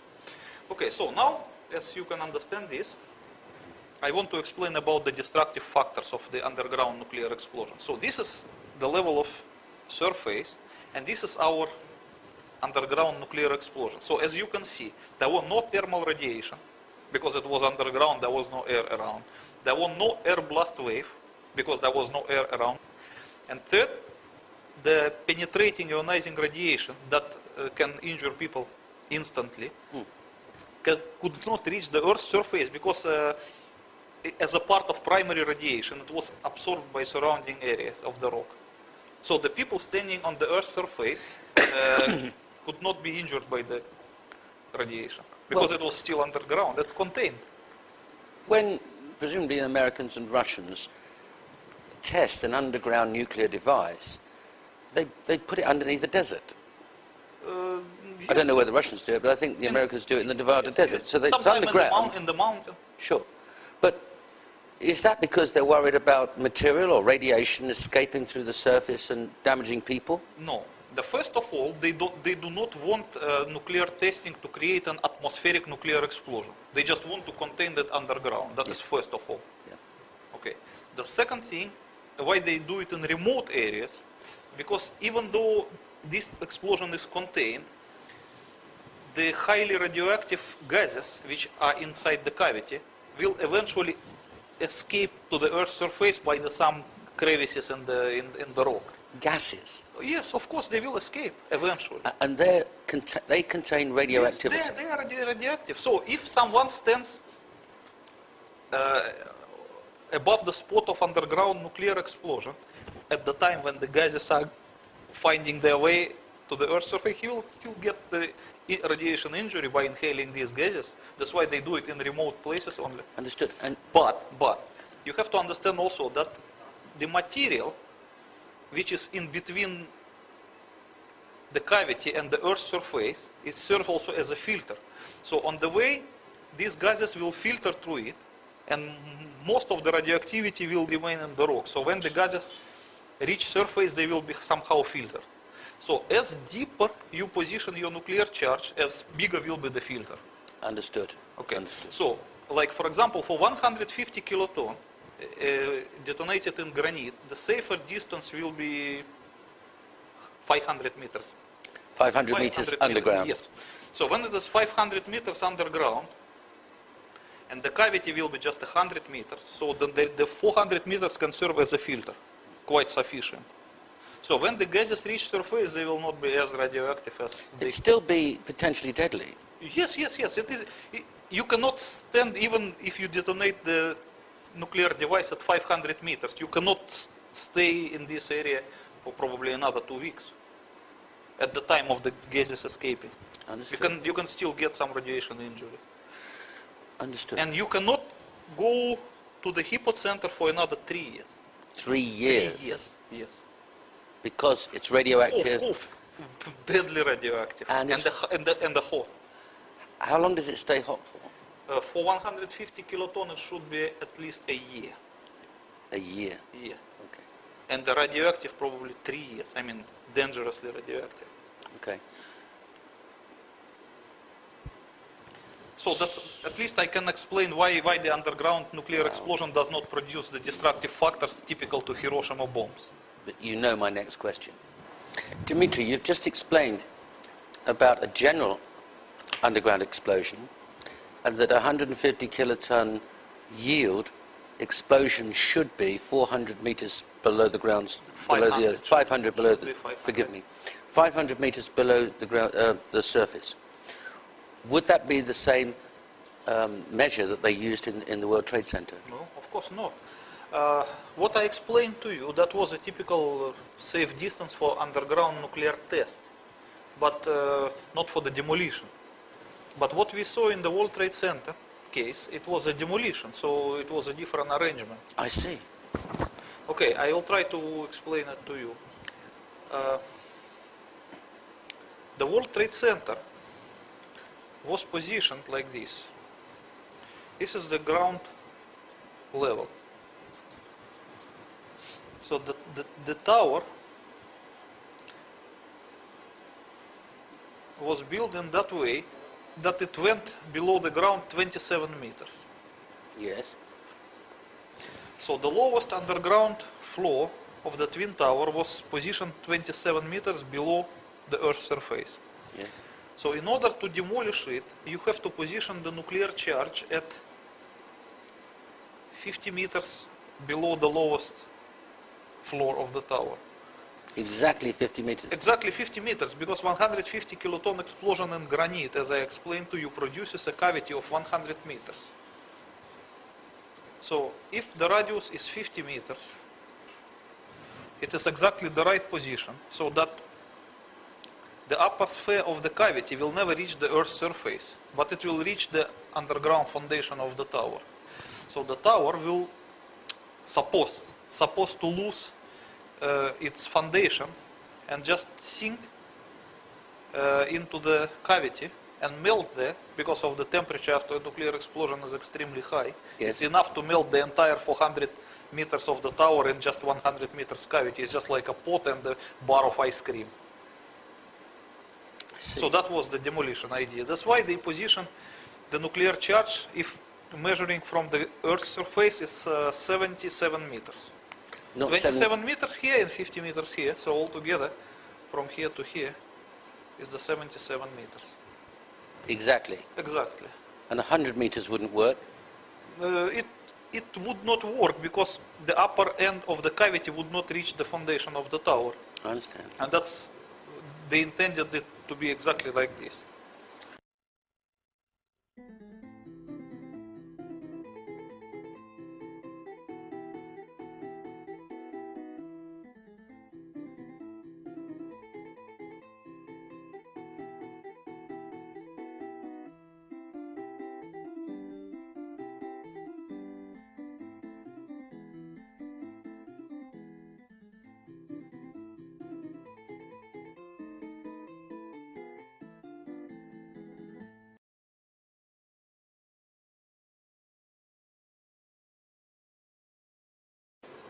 They intended it to be exactly like this. Okay, that's what they intended. What actually happened? What actually happened? Okay, I will try to explain to you. As you remember, I explained to you before that not only the underground cavity would be created, but it would be surrounded by the crushed zone, which will be filled with a pulverized material, and the damaged zone. So I have another drawing. It is also from my book. That the demolition idea actually looked like this. The tower goes under surface 27 meters, and another 50 meters was the position of nuclear charge, the zero box. And the after cavity will look like this, after the explosion 100 meters. So the tower is supposed just to disappear into the cavity. Yes. But as you remember, when I explained to you in the previous drawing about the underground nuclear explosion 500 meters deep, yes, all those zones, they were more or less concentric. Yes. The cavity, the crushed zone, and the damaged zone. Because the pressure from every direction, when the charge is buried sufficiently deep, is the same. I mean, the resistance of materials from every direction is the same. Yes. So the expansion of all these rings will be almost the same to every direction. But if we position the nuclear charge closer to the Earth's surface, not the 500 meters, are just like 50 meters or 77 meters. this cavity will not look like this. They will look more elliptic with the longer end facing upwards. So the cavity will be of this form, and the crushed zone will be the same. It will look more or less like an egg with the sharper end facing upwards. I understand. Why it happens? Because the resistance of materials towards the Earth's surface is the least. And everything always goes by the way of the least resistance. Oh, so if it's going through, that pressure is going through the foundations, then it reaches a floor, then it reaches a carpet, then it reaches a desk, and there's nothing like solid granite that it's pushing against. No, as you see, here I make the cavity of the round form, but that is in the ideal case, but nothing is ideal in reality. So if the tower is like this, and the nuclear charge is positioned here, it would not produce exactly round cavity. It will produce cavity of this form. Okay. And the crushed and damaged zone, they will be also like this. Because they will tend to expand by the way of least resistance towards the Earth's surface, rather than to these directions. Because here the resistance of materials is much stronger than this way. So it's just pure physics. And the other thing that you have to consider, that granite around here is more or less solid and strong material, while the tower is half empty. And even though it is steel, but it provides different resistance of material compared to granite. That's why the expansion by the tower structure of these zones will be much longer than it underground case. So if it's only 77 meters below the surface, wouldn't we hear an enormous explosion? No, you would not. What would we hear? Nothing. You will just feel the shaking of the earth, which is typical for underground nuclear explosions. Like a train going underneath? Can be compared. It would be... You can measure it by the Richter scale. 150 kiloton will produce something like maybe 5.7 by Richter scale. It's enough to feel. So when the fire chief, when the fireman testified when he left the Marriott Center and felt the ground shaking, yes, and then looked up and the South Tower was coming down. Yes, that is very reasonable explanation, because you know this expansion of these zones towards the tower structure it took a few seconds, because once the nuclear explosion happens, at this time the earth was shook like earthquake, and then the pressure of gases begin to expand the cavity and to create these zones which will continue by the tower structure. And between the actual shaking and this process will be a few seconds. I guess it was 12 seconds, as you can see in the movie. We have one movie. Look at this one. This is one of the rarest movie that contemporary. You can see that the tower begins suddenly to shake. Yes. You can see it in this. And then you can measure, you can count 12 seconds and the tower started to come down. So it takes 12 seconds for what to happen? For these 12 seconds, the pulverization wave was propagated towards the tower, towards the pulverization. Yes.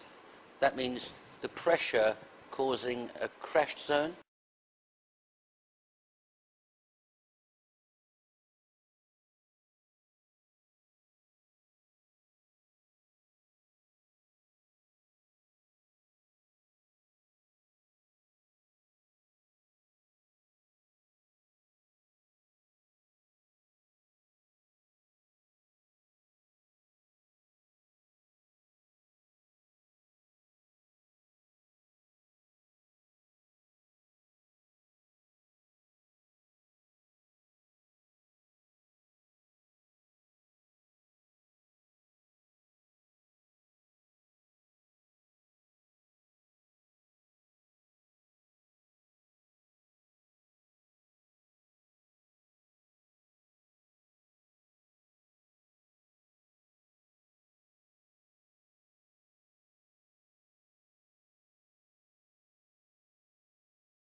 Okay, I explain to you. You see, let's say this is our tower.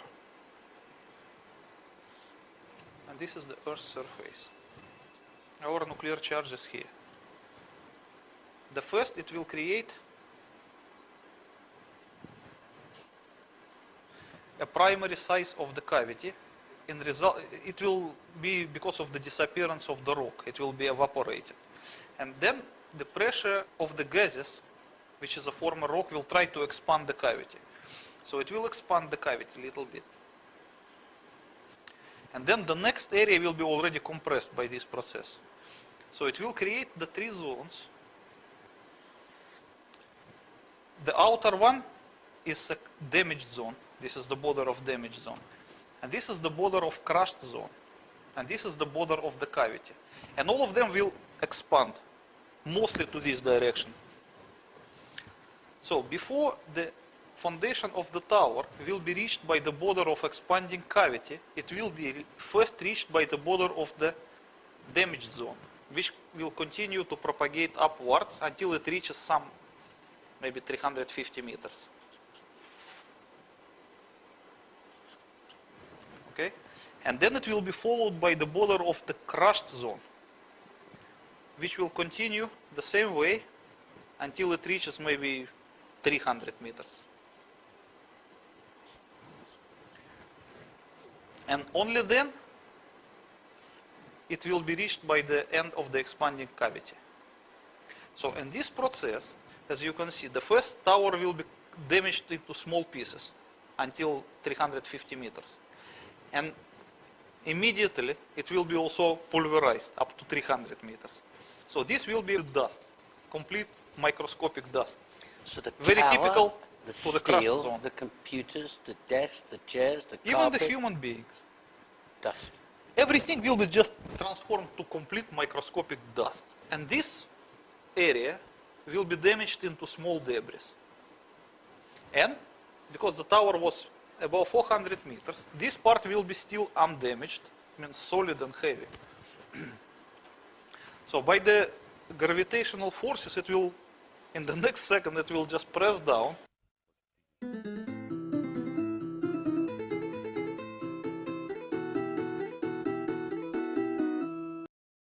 So when we saw the tower collapse, Yes. and it cascaded out of the sides with that dust. Yes, as you can see at the movie, when the tower started to collapse, at first point it scattered some debris. And the next 2 seconds it stopped scattering debris and crashed down and scattered only the dust. So the debris belonged to this zone, which we call damaged zone. And the dust belonged to crushed zone, which is represented by this area. Yes, you can see that in the movie. We all saw it quite clearly. Is there any other explanation for that dust than what you've described?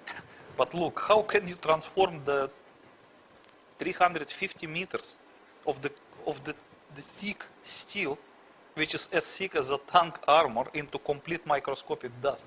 No other process can do that. You cannot do that by thermite, you cannot do it by dynamite, you cannot do it by TNT or C4 or by whatever. It's not possible. So This is only the nuclear explosion when the can do official that. report tells us that there was a pancaking floor by floor. Yeah, but did you see any flaw in this? Okay, look at this movie. You see that the top of the tower is crashing down. Can you just notice any flaw? No resistance. No. It falls in 11, 12 seconds. Yes, it's almost the speed of free fall. It's not almost, it is speed of free fall, because this part of the tower was such a fine dust, which is nothing different than the air.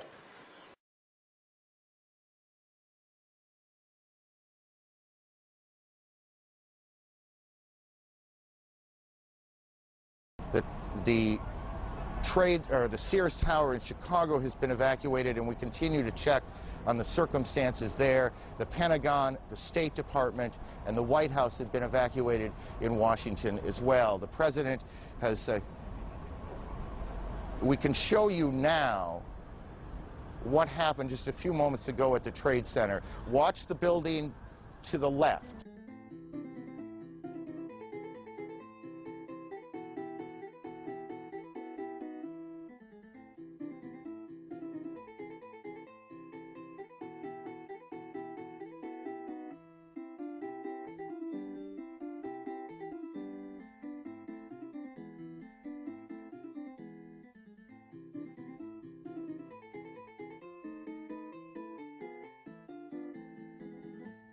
So is the net effect of what we saw and what we see your proof that that was a nuclear device? Yes, of course. It was a nuclear device. Otherwise, why they call it ground zero? It's an interesting idea. Tell us about, the book expands in some detail, but tell us about ground zero. Okay. Many people forgot what the ground zero used to mean before September 11. But I think it's a good time to remind them.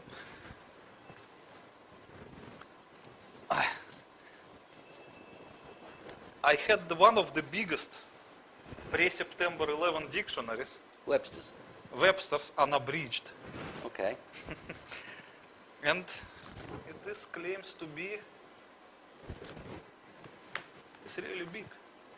1,664 pages. And probably over 500,000 words, I believe. So let's look what the ground zero mean.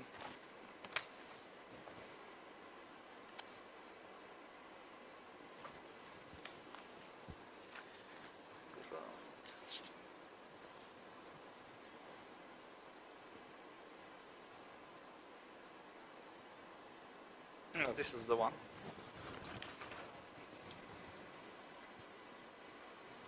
You can look and read it. I'll read it. Ground zero, the point on the surface of the earth or water directly below, directly above, or at which an atomic or hydrogen bomb explodes. So that was the definition, according to Webster's, pre-9/11. Yes. So does it say that is the place of pancake collapse? No. What do dictionaries that were printed after September the 11th say? You know, after September 11, they were so embarrassed that the former demolition ground of World Trade Center was called Ground Zero, and this name becomes so sticky that it persists up to this day, that they need to change the legal definition of the word in the future dictionaries. Otherwise, the people will doubt it. So new dictionaries were given a new meaning? Yes, I have an example. These two are both advanced American dictionaries, but of different editions.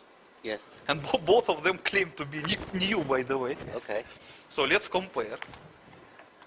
Let's compare. I'll look up ground zero in this one. This is the older one. You see it's black and white, and this is in color. Okay. I'll look up this one, and you look up that one. Mine says, the old one, the place where a nuclear bomb explodes where the most severe damage happens. And that's according to Longman's Advanced American Dictionary. Okay, and look at this one. Now the new color one, presumably this has been published after 9/11, tells me that ground zero means the place where a large bomb explodes, where the most severe damage happens. So this is Ground zero, the place in New York City where the World Trade Center buildings were destroyed by terrorists on September the 11th, 2001. So it's the same dictionary. Okay, let's look at the edition. This one is published in 2000. And this one is published in Should 2000 and... Should be maybe in the beginning. This is published in 2007. Yes, you see? It's the same dictionary.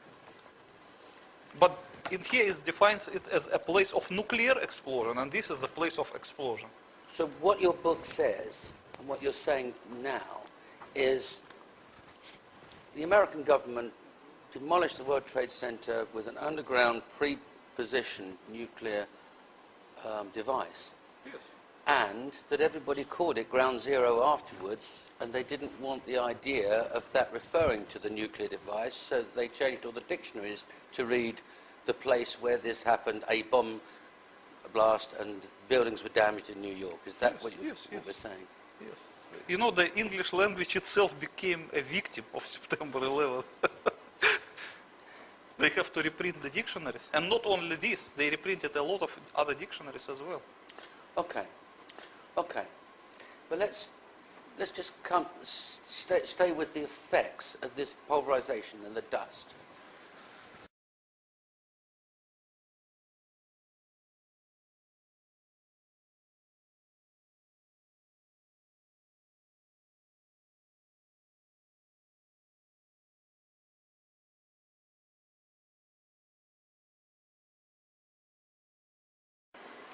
Dimitri, this dust, this pulverized dust, is it radioactive? You are talking about the dust which the tower was... That covered Manhattan? No, it is not. Okay, I will try to explain it to you.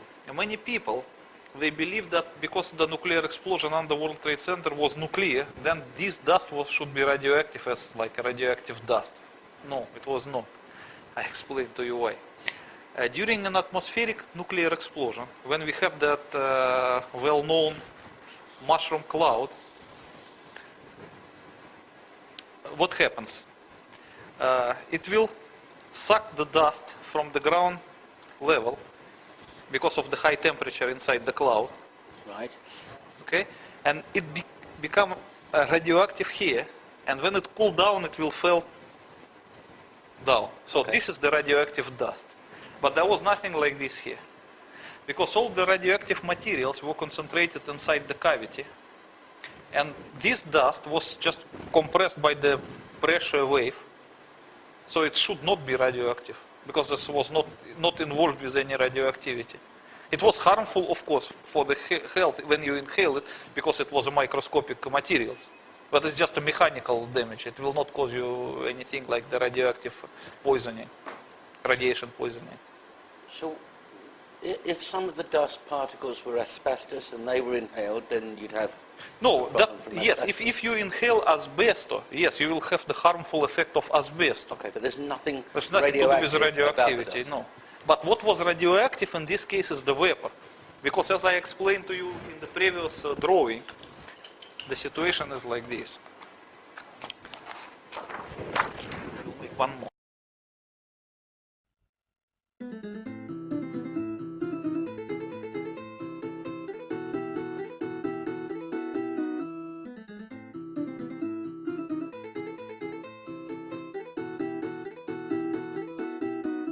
When we talk about the so-called safe distance for detonating 150 kiloton nuclear charge, it was 500 meters.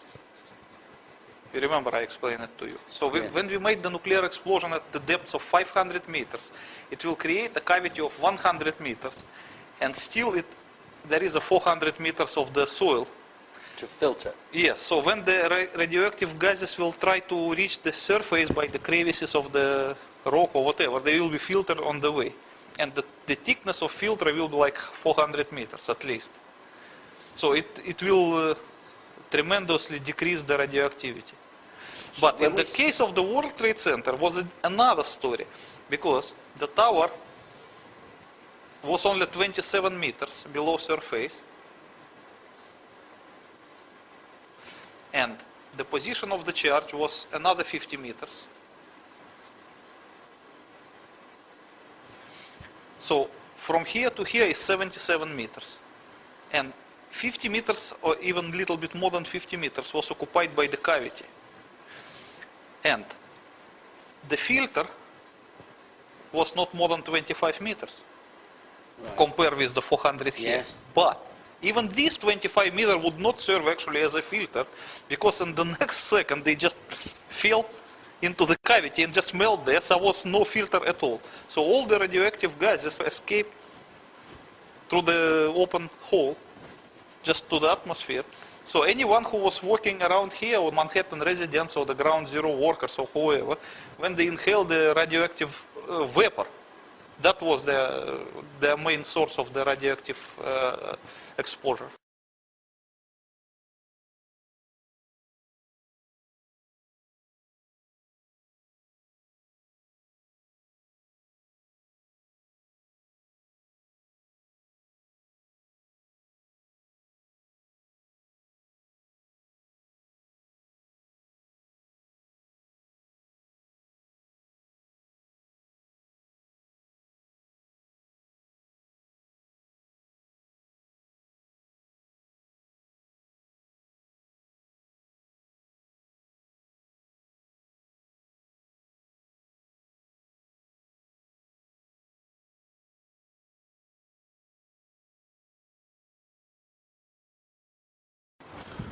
Okay.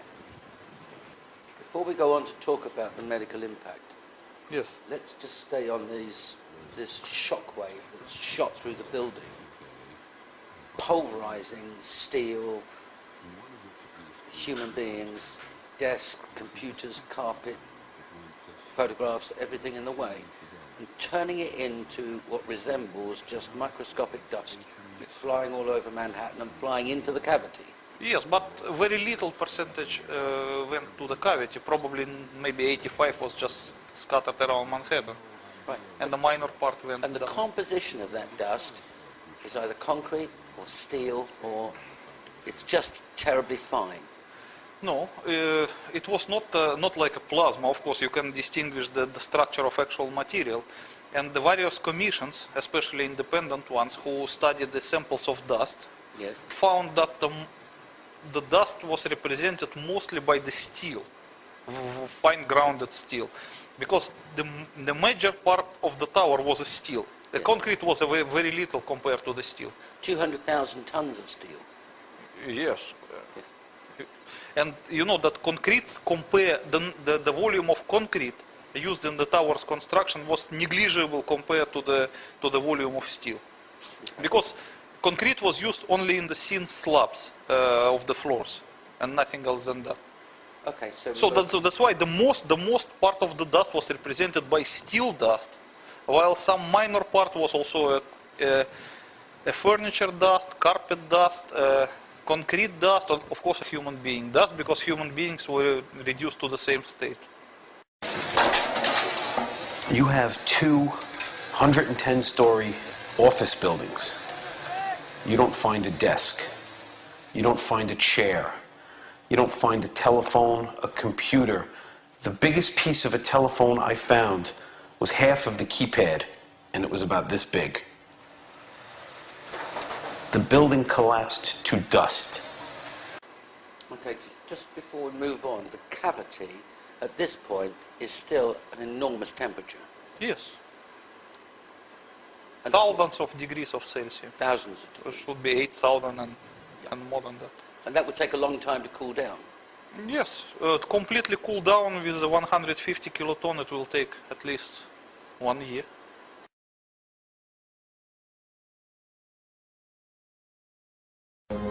This is how it's been since day one.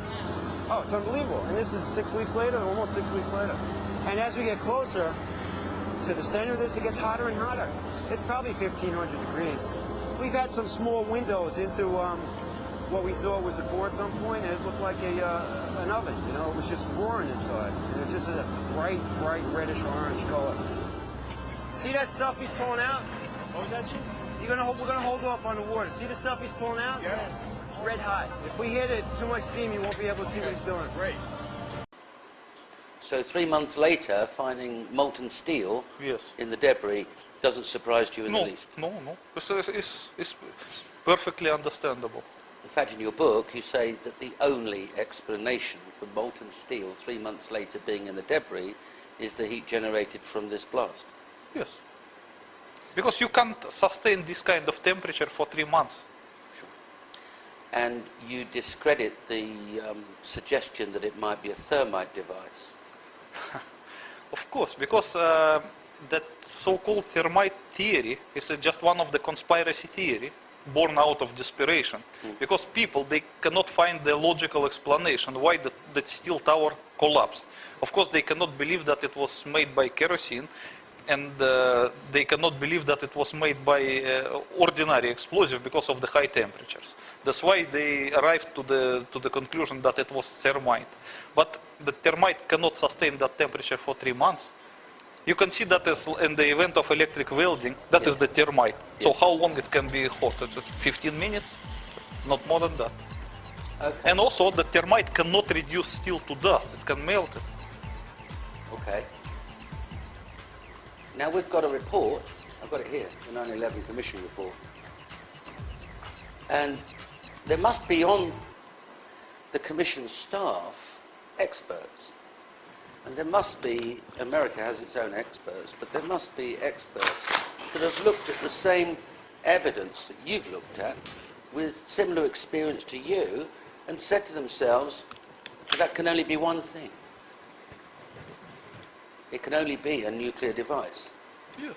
Because Russia's not on its own in understanding crash zones and damage zones. Americans understand them too. Of course. So they know exactly what's going on in Manhattan, and they know exactly what brought down the towers. Yes. But why aren't those people saying, just a minute, you know, this commission report's rubbish. It wasn't planes that brought the towers down, it was a thermonuclear device. Okay, when we talk about public disbelief in September 11 Commission ravings, that is understandable because more than 75% of public, maybe even perhaps more than 75% of public do not want to believe the September 11 Commission. But to reconcile oneself with the idea that it was a nuclear device is not so easy, because it's just a psychological problem. Not many people they can believe that the American government is capable of demolishing the buildings in the middle of the city by the nuclear explosion. And it's just difficult to believe. It's just a psychological problem. Well, I would understand that. But what about that secret? I mean, are these very learned and very eminent men, Lee H. Hamilton, Thomas H. Keane, Richard Benisti, Bob Kerry, Fred Fielding, these are senior partners in law firms, these are presidents of universities, these are patricians of note who have signed a report saying this is what's happened. Are you suggesting they're all misled? No, they are not. Because the American government was in a very awkward situation. It has divided the so-called truth in the few different levels.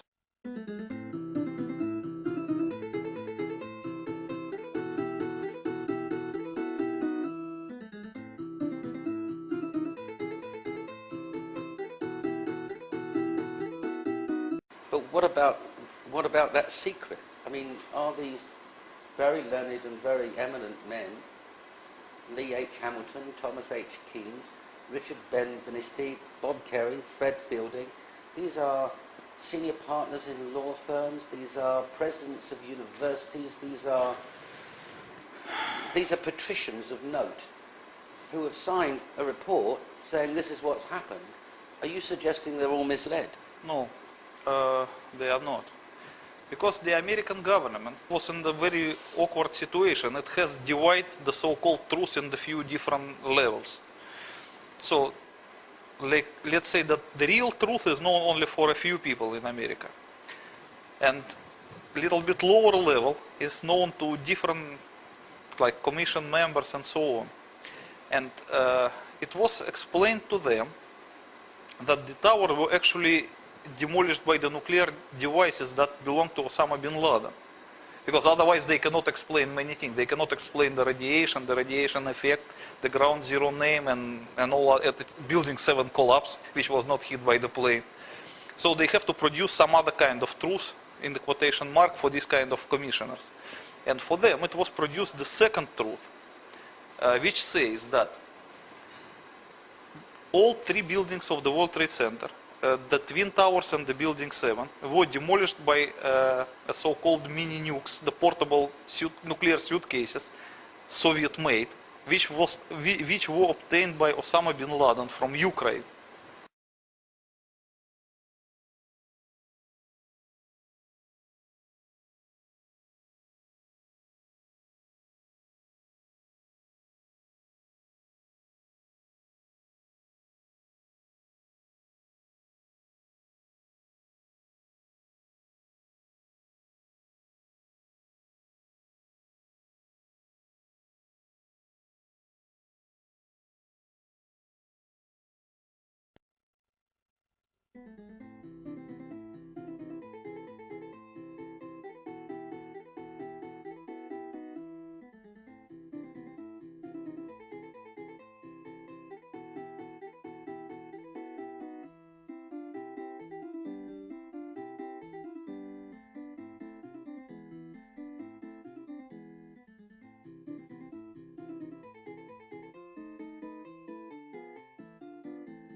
So, according to this version, Osama bin Laden operatives kept the nuclear suitcases at the basement of the buildings, and the plane attacks was only a destruction.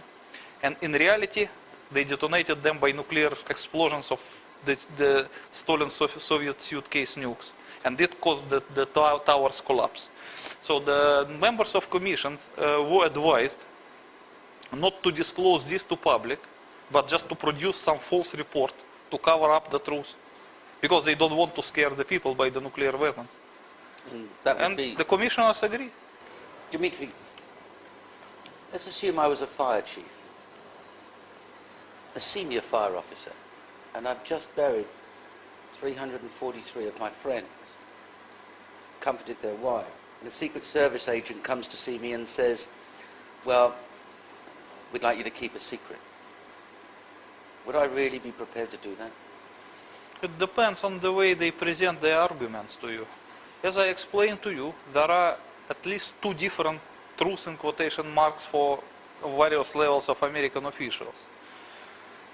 And one of them, the ultimate top one, claims that the American officials were obliged, unfortunately, to demolish the World Trade Center by their nuclear devices because they believe there were half-megaton thermonuclear warheads planted above the towers. Those like the one hit the Pentagon.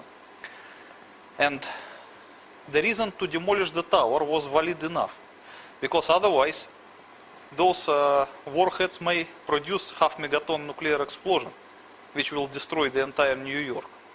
And it could kill a few million New Yorkers. So that reason might be valid enough for the fire chief to accept that and to hide the truth. And that is for the top level of the fire officials. But for the middle level of the fire chiefs, there is a second truth also, which claims that the World Trade Center was destroyed by the portable nuclear devices of Osama bin Laden. So in this case, it does not suggest it was murder committed by the American officials, it was by the terrorists. So both of the so-called truths would be enough for the fire chiefs to keep silent. So we're talking about a big lie. Yes. A really, really big lie. And the commission report and all the members that contributed to that report are parties to that lie. Unfortunately, yes. Doctors are party to that lie. Yes. Media. Some patricians within the media would be party to that lie. The media probably not, because they were just reported what was said to them by the officials. They did not invent anything. Agencies such as the FBI, they would be party to that Yes, lie. FBI agents definitely yes, because they know everything. That runs into thousands of people keeping a secret. Yes, should be thousands. And on the other hand, we've got people like you who understand these devices and their effect, physicists who are looking at, and they're jumping and screaming and saying, no, that's wrong. But we've also got physicists supporting the Commission's findings. So those physicists are party to a lie. Yes, because they were hired to produce the 9/11 Commission report. So they just performed their job. They were hired to do that and they did the job. So what you can do? They were like actors. When you hire an actor and you ask him to act something and you pay him for it, you can't blame an actor. And you're saying that the demolition of World Trade Center Building 1 and 2 was deliberate by the American government to prevent further loss of life. That's what I was told by the FBI.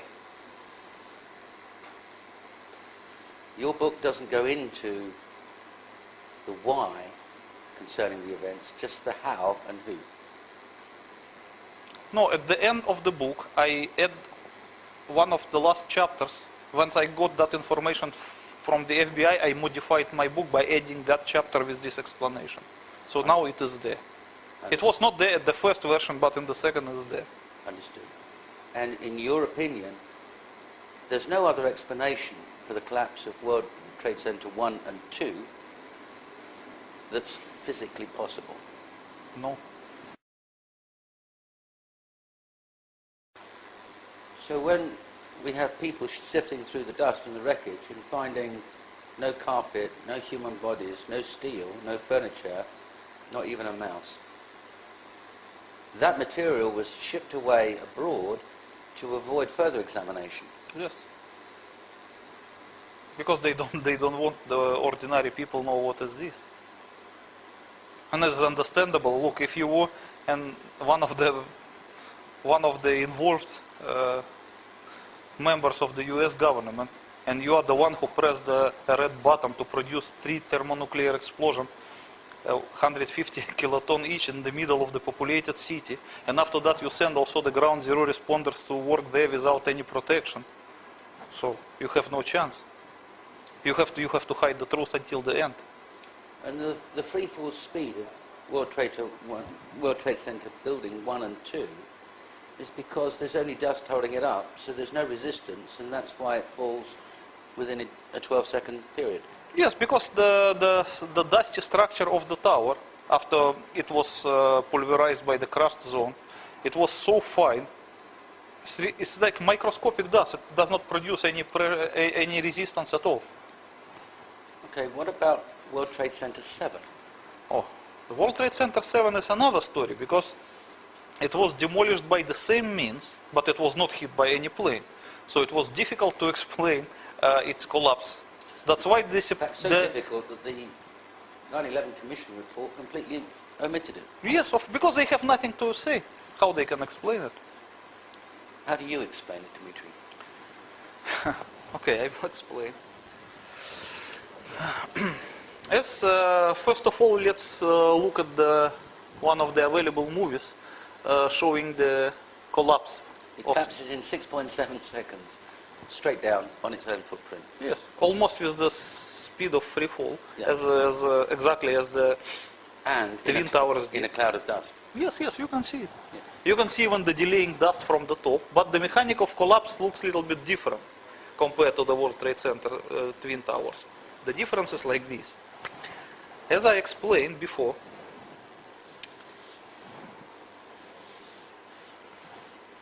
of the height. This is the height of the twins, World Trade Center 1 and 2. And this is the height of the World Trade Center 7. So, when the nuclear explosion produced a crushed and damaged zone, the crushed zone was about this high and the damaged zone about that high. So this part was undamaged. This part was represented by debris of various sizes. And this part was a complete dust. So this one is complete dust.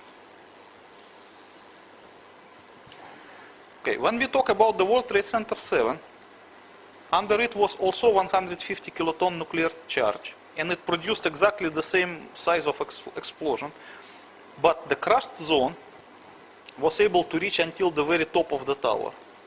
So there was no heavy undamaged zone like this in the case of the Twin Towers.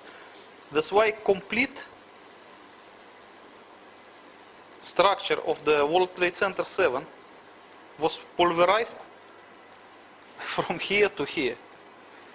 And for a couple of seconds, the World Trade Center 7 just resembled a pile of the dust, like a dried up sandy castle, you can make in the beach. So once it was pulverized under the pressure, under gravitational forces, it began to disintegrate, and it slowly began to crash from downwards, and then it went down and just disappeared, as just any dusty structure would. Yes, as you can see, it goes as if there's no foundation or nothing. It just goes straight down. Yes, you can see in that movie, yes. And you can see that once it started to go down, there was some delaying dust. You can see it clearly in the movie, on top. And there were actually two sources of dust. One is on top and one is from below. So the below dust was ascending, and the dust from above was delaying, because the structure went down too fast. So the the dust from above cannot catch up with it. So that is the proof that it was pulverized completely. And those people who work at the World Trade Center 7 spot, they cannot find any debris, as well as at the spot. Nothing, just dust. Not even a mouse. Nothing at all. And there is another thing, that the American government attempted to blame World Trade Center 7 demolition on the same portable nuclear devices of Osama bin Laden as they did with the World Trade Center 1 and 2.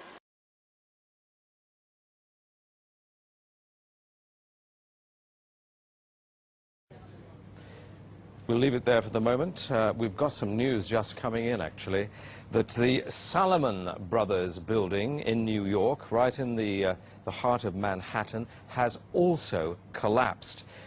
This does fit in with a warning from the British Foreign Office a couple of hours ago to British citizens that there is a real risk.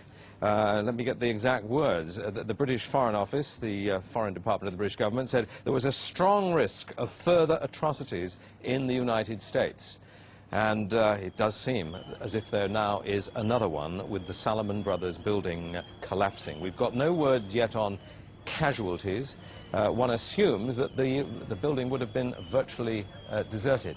Whether this latest collapse is going to influence the president, who we heard about a few moments ago, was expected to be heading from Nebraska back to Washington, we don't know.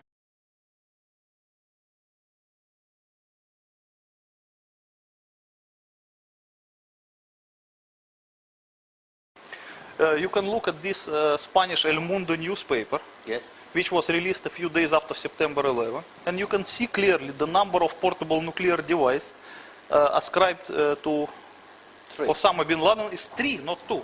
3 Ukrainian nuclear devices. Yes, you can see even their numbers and their models according to the Soviet classification. So that's part of a cover-up story to patricians. Yes, yes.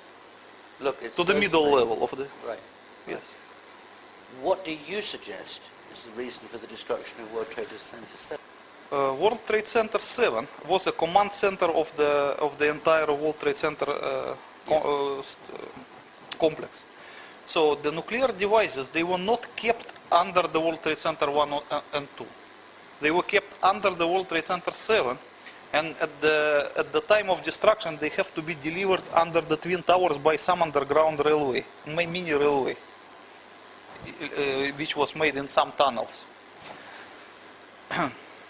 As you can see, that many people cannot explain why the first tower was hit by the plane, collapsed second, and the vice versa. Yes.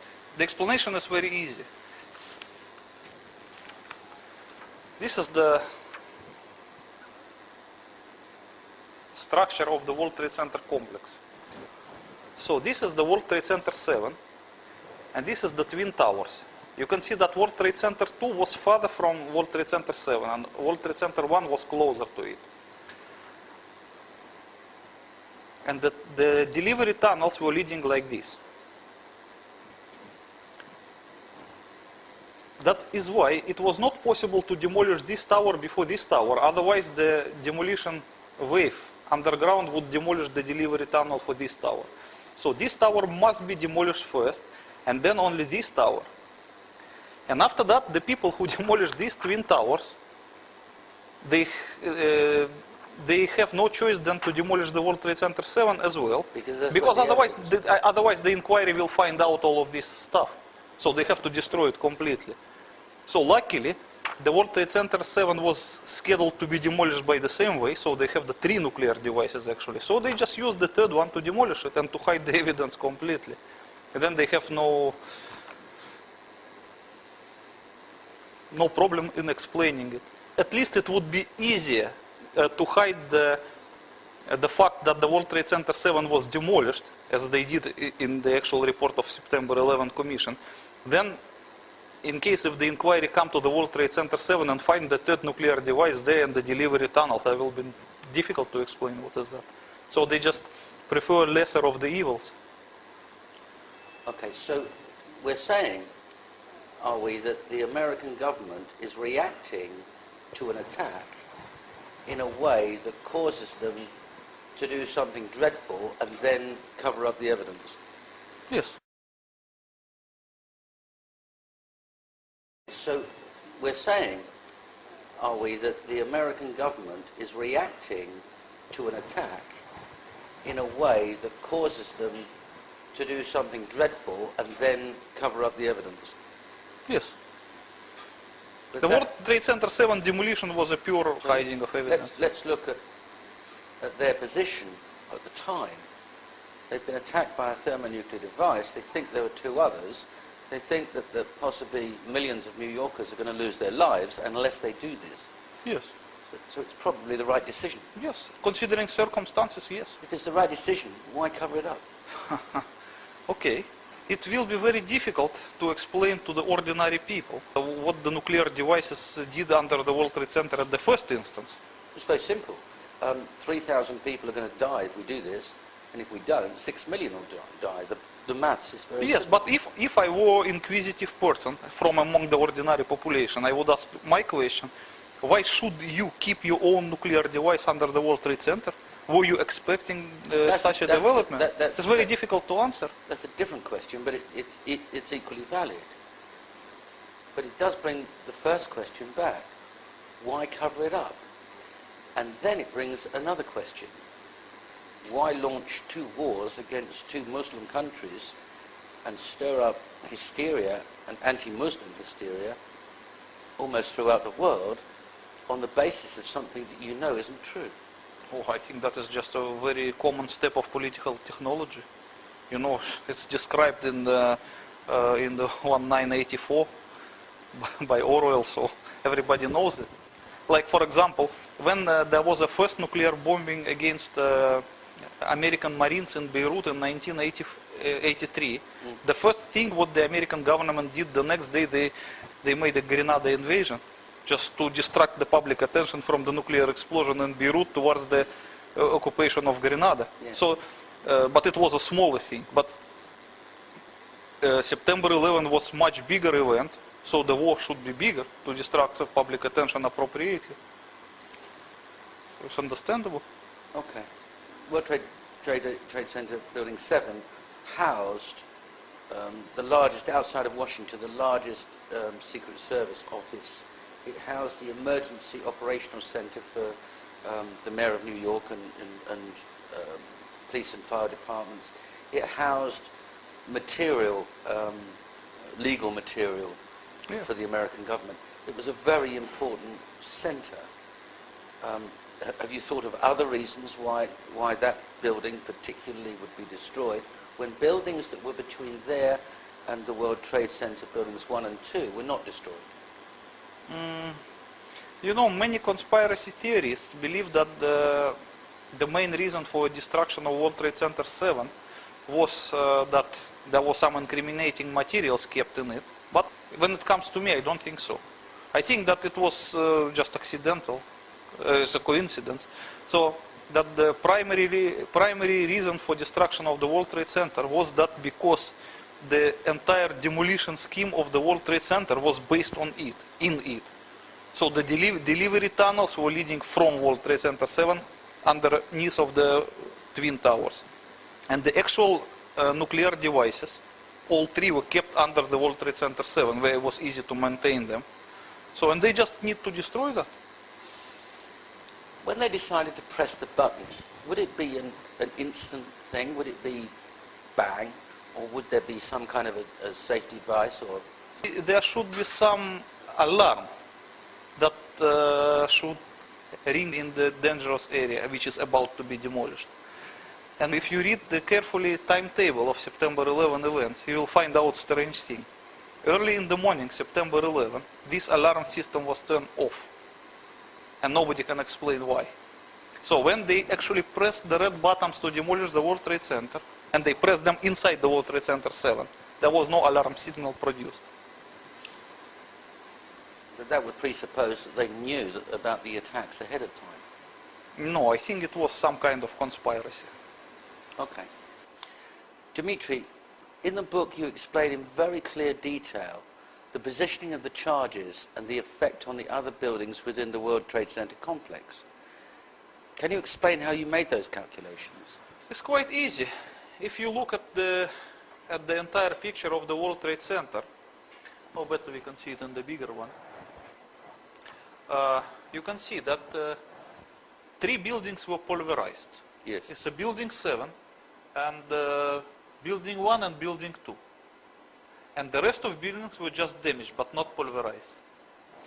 And what is very interesting is that a building behind World Trade Center 7 was also damaged. And as you can see, it is very easy to understand why.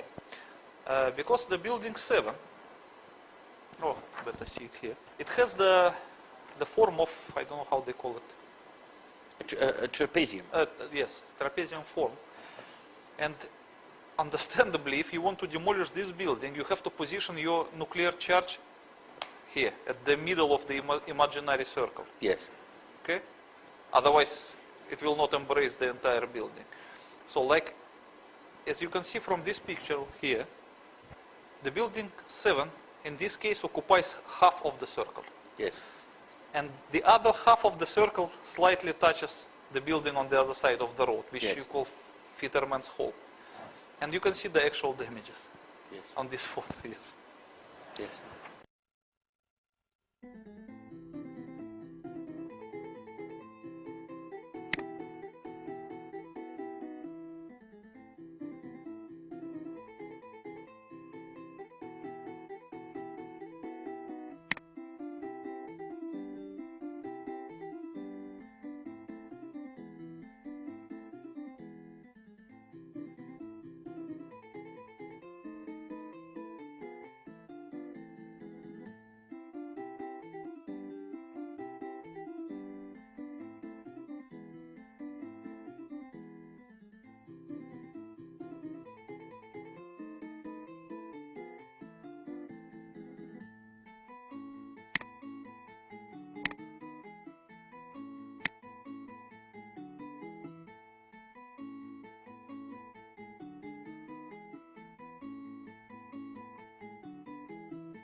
So that is exactly why when they demolished the building 7, they managed not to touch US Post Office and Verizon buildings to that site, but they were not able to avoid damaging the other building.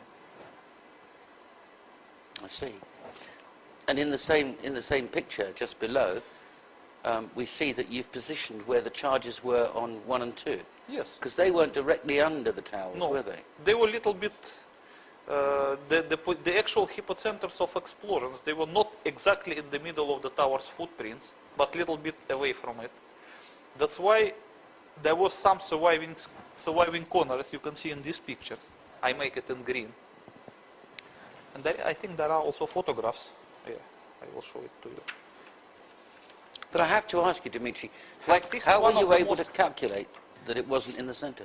It is quite easy to calculate. As you can see that this photograph is one of the surviving corner. So let me fully understand this. What you're saying is there's the tower. Yes.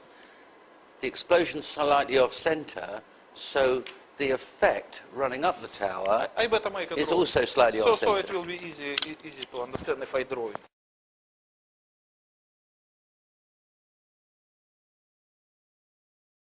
Okay, let's imagine that this is our tower.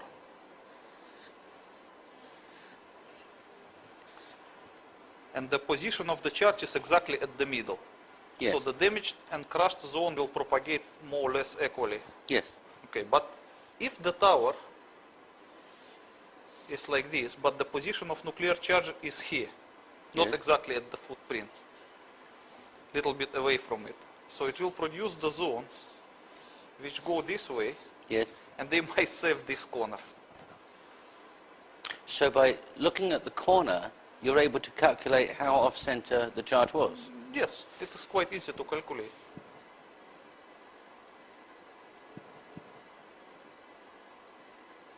Well, can I ask you then, what happens to the blast wave when it gets to the surface and hits the atmosphere? It can't be called blast wave, we would better call it crushing wave. Crushing wave. It will just pulverize everything on its way. So it will pulverize the part of the tower and also part of the remaining Earth surface here. Yes. But what happens when it hits the air? Nothing. Because it's like a compression wave. It will not... So it's compressing only where it meets resistance? Yes. And pulverizing anything that resists. And if it gets into the air, then... so it's just air. Right. I understand. I understand. So you were able to look at the damage and calculate exactly where the zero box would have been? Yes, it is quite easy to calculate if you look at this picture. This one is an aerial photograph. And it's a bigger one. And this is official photograph, as you can see. Mm-hmm. There is a credit of September 23.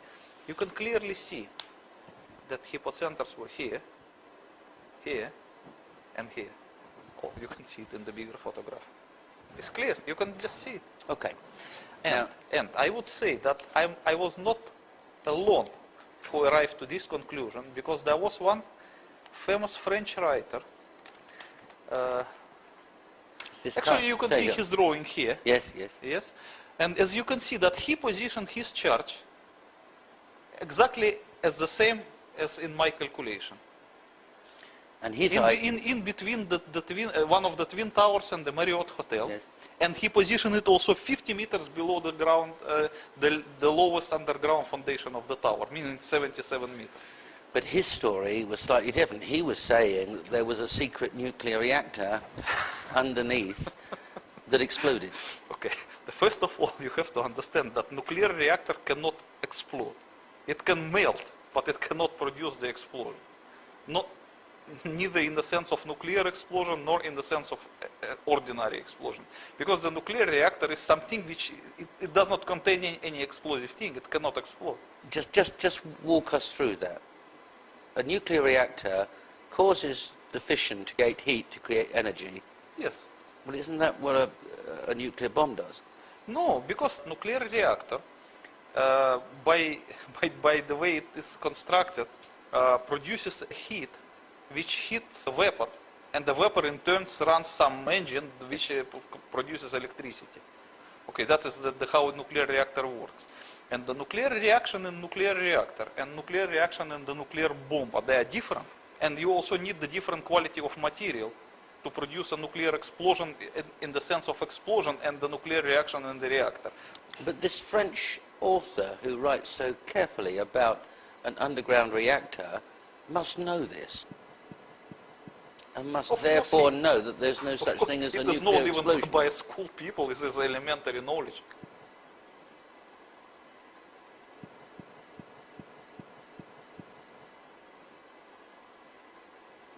Okay. And I guess that there is something wrong in his book, but I don't know what exactly wrong. First of all, why should the US government have a nuclear reactor under the World Trade Center if they have enough electricity supplied to it? It's just ridiculous. It doesn't even make nonsense, does it? Yeah, it doesn't make any sense. First of all, there is no reason for American government to have underground nuclear reactor. Secondly, even if they would have it, why they should keep it secret? because he claimed that it was a clandestine nuclear reactor, which is nonsense. Right. And the third, the nuclear reactor clandestine of what it cannot explode anyways. So his story doesn't make any sense. But as you can see in his drawing, his alleged nuclear reactor, in quotation mark, was positioned exactly at the right spot, as the real nuclear charge of 150 kiloton was really positioned. Yes. Now, I've only read in your book where you refer to him. I haven't read his book. But it's clear to me that it would make nonsense to put 3 nuclear reactors under 3 different buildings. But that person does not claim about the World Trade Center 7. He limited his claims to 2 nuclear reactors only. The one for the World Trade Center 1 and the other one for the World Trade Center 2. He just avoided mentioning the World Trade Center 7.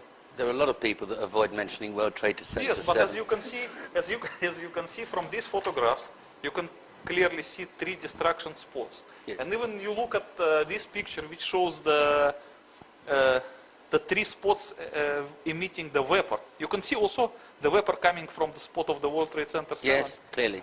Okay, and if you see this report, the article in New Scientist magazine, written by one of the firefighters, he claims that under the World Trade Center 7, there was exactly the same hot spot as under the Twin Towers. So, and the firefighters were obliged to use the same kind of chemicals to deal with the fires. So, this is the proof. The World Trade Center 7 was destroyed by the same way as the Twin Towers did.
Idea of how much of the plane actually impacted the building. You know, it might have appeared that way, but from my close-up inspection, there's no evidence of a plane having crashed anywhere near the Pentagon. The only site is the actual side of the building that's crashed in, and as I said, the only pieces left that you can see are small enough that you could pick up in your hand. There are no large tail sections, wing sections, a fuselage, nothing like that anywhere around, which would indicate that the entire plane crashed into the side of the Pentagon and then caused the side to collapse. Now, even though if you look at the pictures of the Pentagon, you see that the floors have all collapsed, that didn't happen immediately. It wasn't until almost about 45 minutes later that the structure was weakened enough that all of the floors collapsed.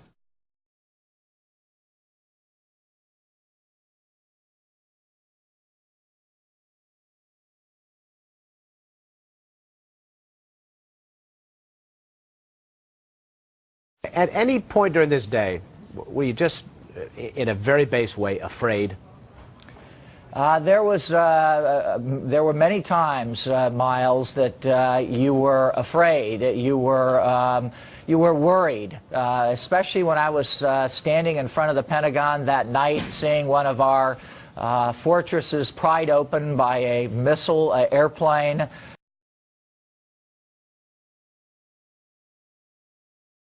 Fortresses pried open by a missile. Fortresses pried open by a missile. Fortresses pried open by a missile airplane. A missile airplane. A missile airplane. A missile airplane. A missile airplane. A missile airplane. A missile airplane, a missile airplane. Now let's hear from some eyewitnesses who were here when this all happened.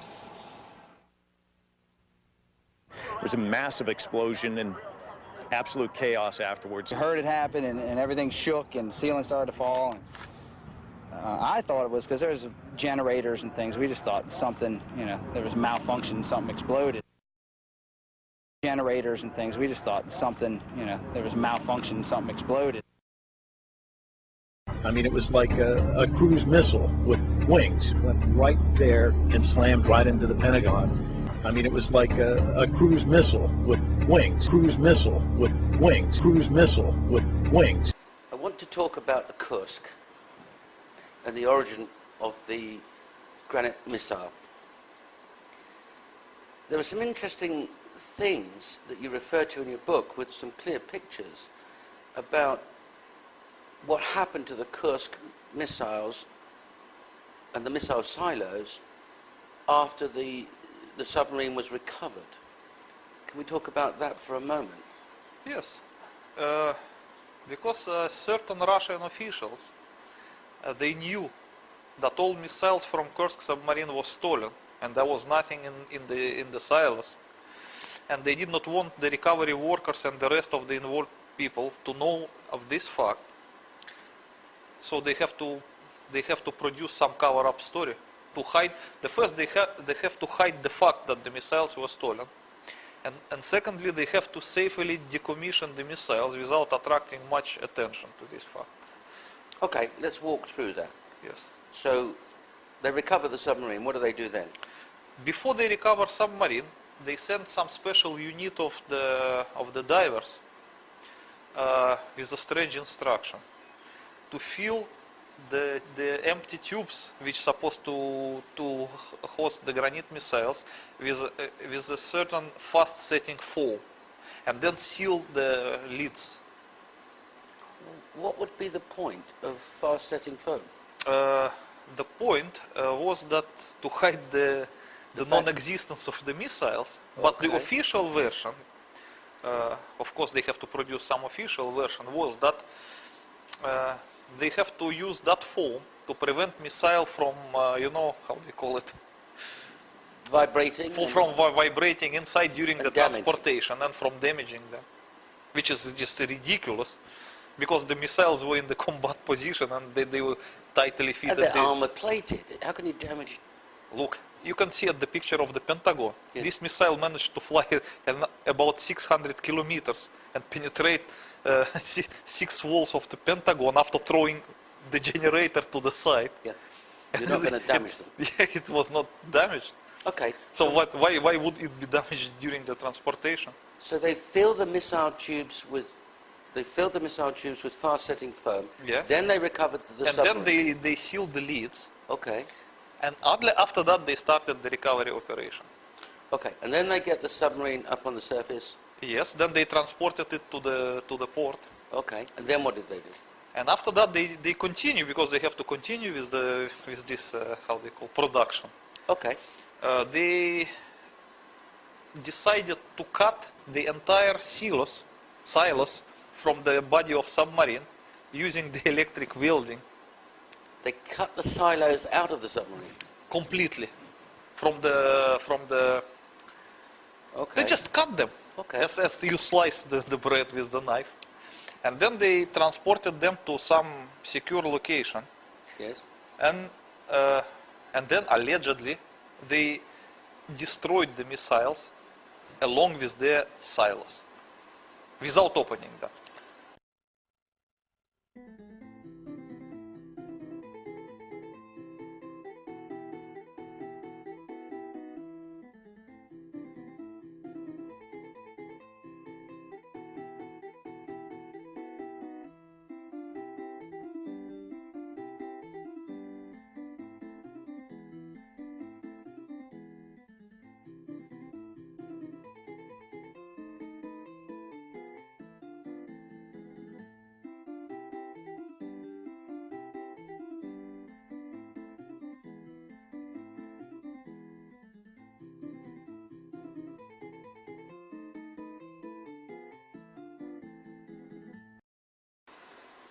So Dimitri, what would they do with the silos once they've been cut out of the submarine? So then the story continued.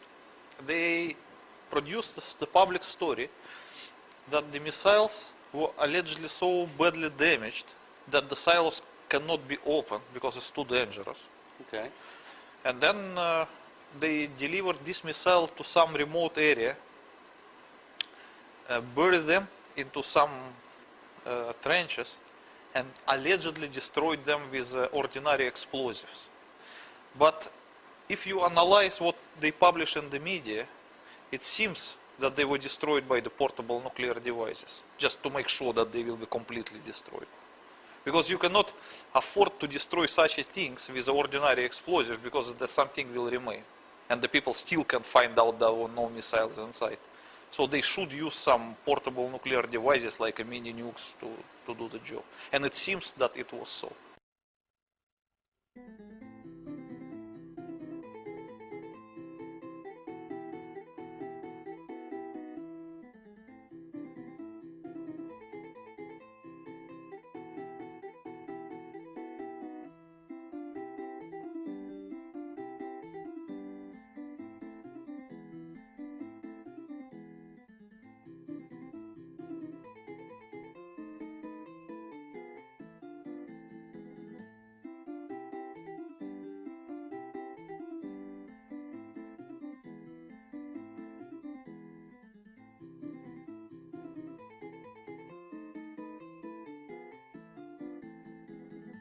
Okay.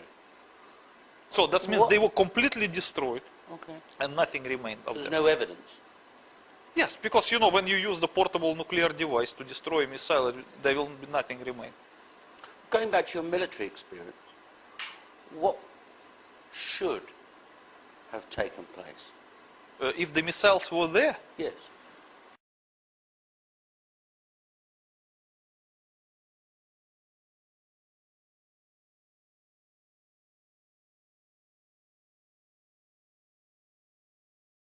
Okay.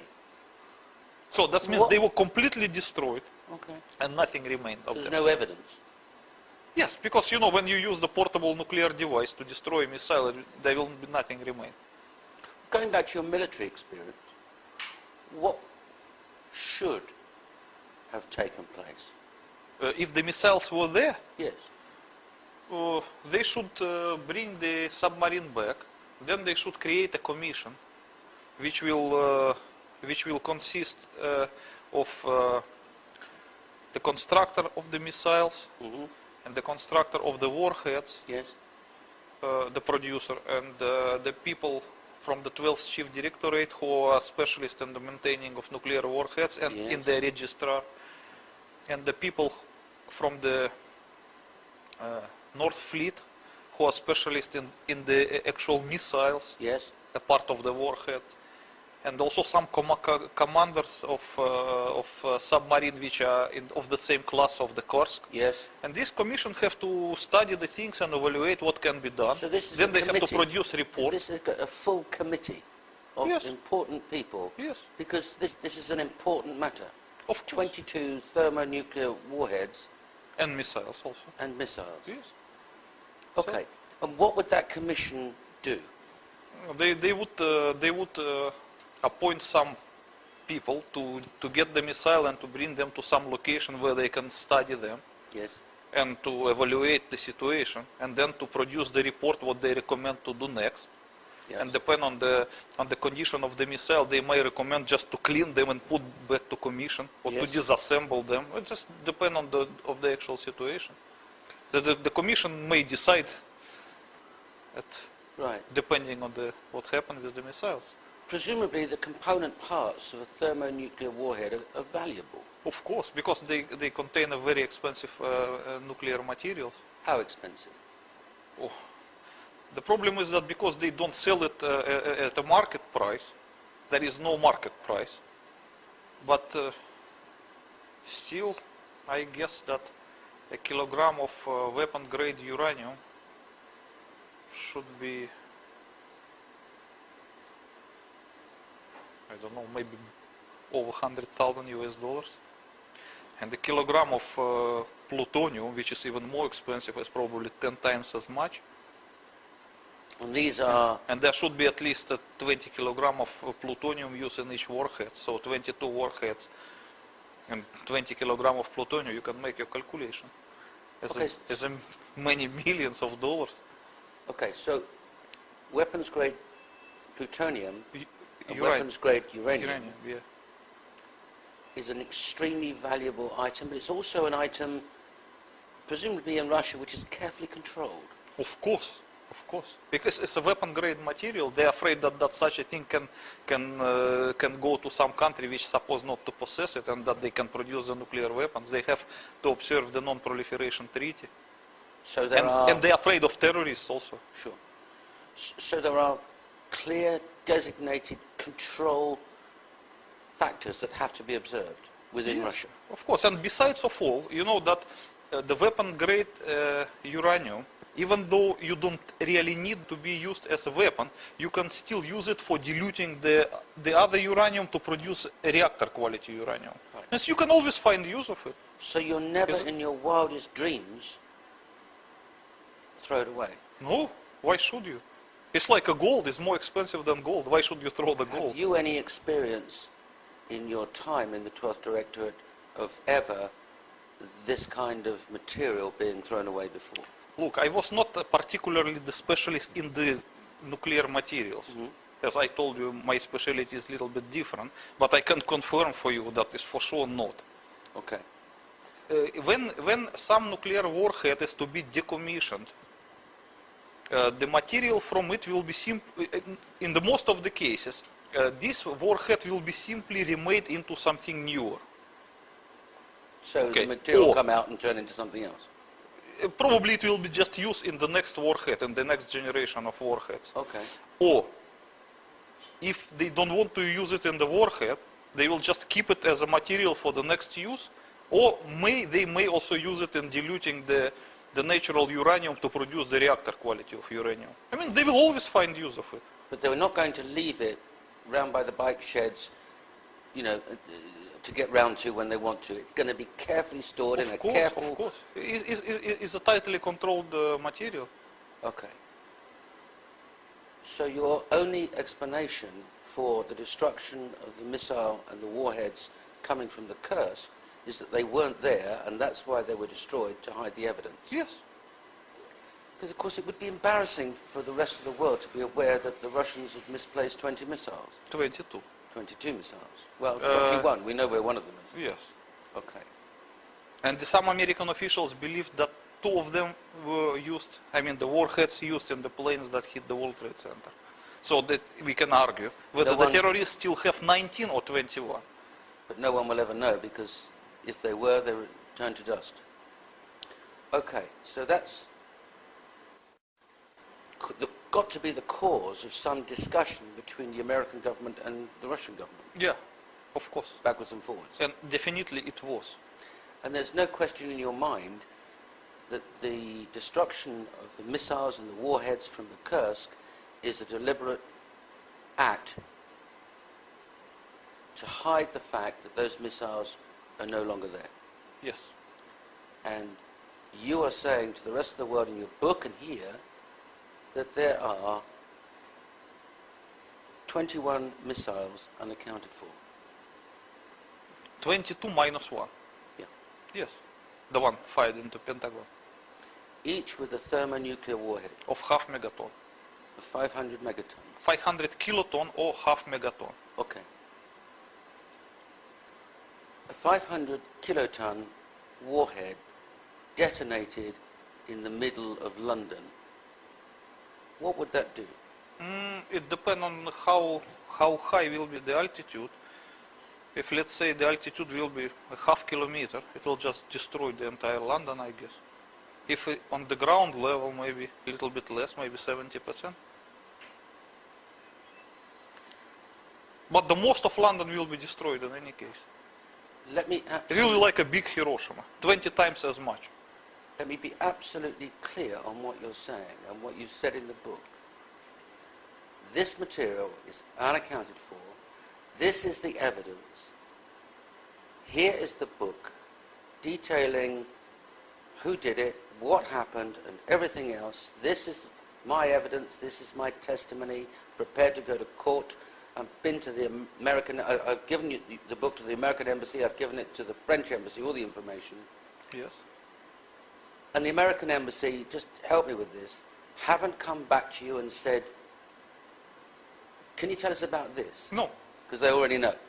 They haven't come to you and said, is there anything that you can tell us that will help us to find out where these other missiles are? No, definitely not.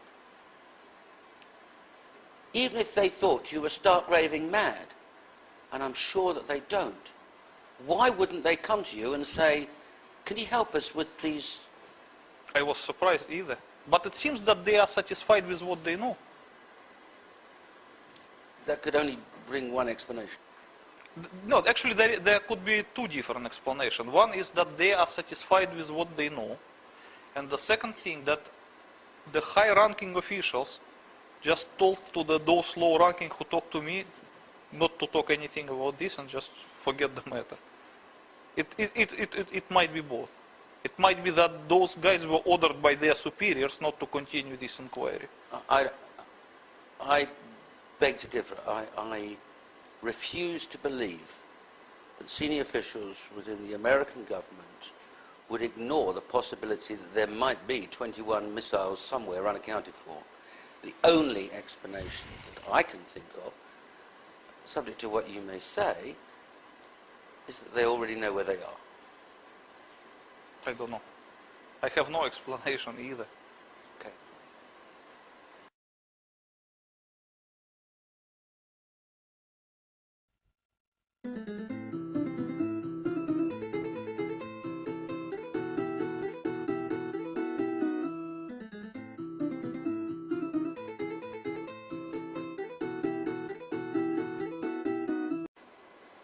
So, Dimitri, the public perception or the layperson's perception of a nuclear explosion is completely different when that nuclear explosion takes place underground. When we were first informed that there's a possibility of a nuclear explosion taking place in Manhattan, we dismissed that as nonsense. That can't happen. There's no mushroom cloud, there's no radiation, there's no destruction. And now, having explained that it's underground, all of the energy and all of the things that we associate with a nuclear explosion take place underground. And it's only an associate effect that causes the demolition of the World Trade Center buildings. Yes, it's probably a psychological problem why the people cannot believe that it was a nuclear event, because they expect to be something as in Hiroshima, burned bodies and burned buildings and a lot of radiation. But in reality, as you can see, it was just an ordinary nuclear explosion underground. So the effects were corresponding, and it is well known to specialists anyway.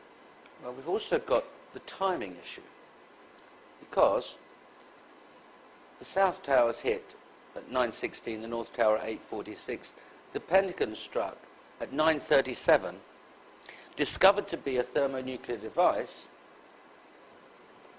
At 9:59, the South Tower is collapsed or demolished. So that would be well within the comfort zone of a decision being made and the button being pressed. Yeah. It was quite a short time in between. And then at 10:27, half an hour later, the destruction of the North Tower. So there's a kind of cause and effect to your story. Boy. There is a cause and effect. The Pentagon officials look at this thermonuclear warhead, the Doomsday plane takes off, the Cheyenne Mountains are closed behind the Joint Chief of Staff, and a decision is made to demolish the World Trade Center because of the possibility of a thermonuclear device being in the upper floors. Yes. Actually, they didn't consider it as a possibility. They were sure about it. That's at least what the FBI officials told me. They were absolutely certain that there were nuclear devices on planes. And also, you can see from NBC's this Pat video Dawson is close to the scene of that attack. Pat? The chief of safety of the fire department of New York City told me that shortly after 9 o'clock, he had roughly 10 alarms, roughly 200 men in the building trying to effect rescues of some of those civilians who were in there, and that basically he received word of the possibility of a secondary device, that is another bomb going off. He tried to get his men out as quickly as he could, but he said that there was another explosion which took place, and then an hour after the first hit here, with the first crash that took place, he said there was another explosion that took place in one of the towers here. So obviously, according to his theory, he thinks that there were actually devices that were planted in the building. One of the secondary devices he thinks that took place after the initial impact was, he thinks, may have been on the plane that crashed into one of the towers. The second device he thinks, he speculates, was probably planted in the building. So that's what we have been told by Albert Turry, who is the chief of safety for the New York City Fire Department. He told me that just moments ago. Please listen carefully what that person says. One of the secondary devices he thinks that took place after the initial impact was, he thinks, may have been on the plane that crashed into one of the towers. The second device he thinks, he speculates, was probably planted in the building. Just listen. According to his theory, he thinks that there were actually devices that were planted in the building, planted in the building, planted in the building, planted in the building. One of the secondary devices he thinks that took place after the initial impact was, he thinks, may have been on the plane, may have been on the plane, may have been on the plane, may have been on the plane. He talks about two nuclear devices. And this is the chief of safety for New York Fire Department. He talks about certain devices built in the tower and another explosive devices were in the planes. May have been on the plane, may have been on the plane. This is the answer. So he confirms that there were devices planted into buildings and devices in the plane. Leading us to only one conclusion. So yes, that is exactly corresponds with what the FBI officials told me.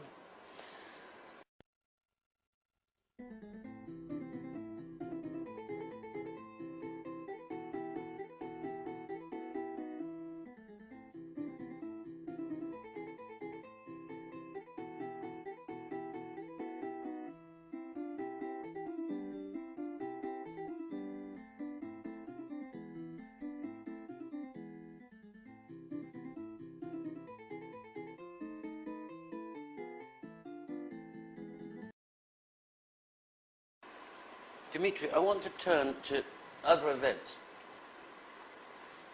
just around that crucial 8:45 to 10:30 time on the morning of September the 11th. If only the twins had an inbuilt nuclear demolition scheme, or there were some more skyscrapers that had something to do with the engineering ideas of Mr. Lazou that you referred to, you have one suspicion. The first 9/11 victim telescoped at 9:59. Less than only 3 minutes later, at 10:02, it was ordered to immediately evacuate the Sears Tower in Chicago. It wasn't ordered to evacuate the Empire State Building, the Trump Tower. It wasn't ordered to evacuate any other building, the Sears Tower in Chicago. Why would that be? Because you know that this nuclear demolition scheme of the World Trade Center was not only implemented in the World Trade Center, but also in the Sears Tower in Chicago. So once the American officials were obliged to press the red button to demolish the World Trade Center, they were obliged to evacuate the Sears Towers, because it might follow the same thing, and they don't want to kill people. The Sears Tower in Chicago has been evacuated, and we continue to check on the circumstances there. The Pentagon, the State Department, and the White House have been evacuated in Washington as well. The President has we can show you now what happened just a few moments ago at the Trade Center. Watch the building to the left, to the back of those two buildings. This is just a few minutes ago. We don't know if something happened, another explosion, or if the building was so weakened it just collapsed. But is it true then that you knew that there was a demolition scheme for the Sears Tower? You know, I can tell you honestly, I knew it for sure only about the Twin Towers of the World Trade Center. But I have the rumors. I heard the rumors about the Sears Tower as well, but in the form of rumors only. So you suspected there was a scheme in respect of the Sears Tower, but you didn't know it? Yeah, I can't be sure, but it looks like. Looks like it? Yes, because this explains everything. And what I heard, that Chicago building code was similar to New York building code. And unless you provide the demolition scheme, you cannot build a skyscraper in Chicago. But your testimony is graphically clear. Let's understand it. You knew about the Twin Tower schemes. Absolutely. From I your knew it from my position. service. Yes. But you only assumed afterwards there was one in the Sears Tower. I heard the rumors, but I heard the rumors of that. Okay. Thank you.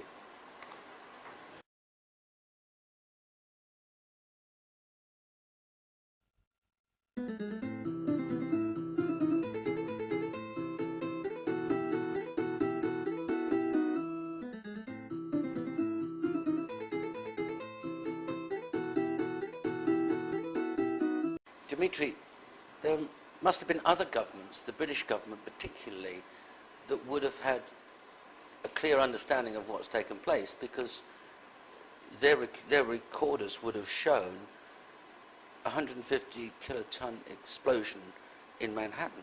Of course. Okay, so let's turn to where you refer to seismic reports in your book. The seismic record at Palisades, New York, 34 kilometers north of the World Trade Center disaster, shows on the Richter scale at exactly 8:46 the impact of the supposedly the first plane, 0.9. The second impact, 0.7. The first collapse, 2.1. The second collapse, 2.3. And the World Trade Center Building 7 collapse at 0.6. Help us with that, because this presumably is an independent authority that would have produced these seismic records. You know, nothing is really independent, especially when it concerns this kind of circumstances. As you can see in this seismogram, the two peaks that's supposed to represent the two nuclear explosions under the World Trade Center during the time of their collapses, they, first of all, they are not natural. They are probably handmade just by the pen and the ruler. They are just too perfect to be natural. The second thing, that they purport to represent the two explosions of the portable nuclear devices, less than 1 kiloton or about 1 kiloton. That is by the seismic magnitude. Because the 150 kiloton of nuclear explosion would produce much bigger peaks than these two. Another proof that this is lie, that the third nuclear explosion under the World Trade Center 7 was not depicted here as a nuclear explosion. So this seismogram correspond to the so-called intermediate level of the truth, which claims that the World Trade Center was demolished by the nuclear devices of Osama bin Laden. So this is a story for the patricians. Yes, and even though it does not correspond perfectly, because the story for the patricians, as according to the El Mundo newspaper, claims that the 3 mini nukes were used. Yes. And this one shows only 2. It does not want to show that the World Trade Center 7 was collapsed by the same kind of mini nuke. So it's just a kind of it's bogus evidence.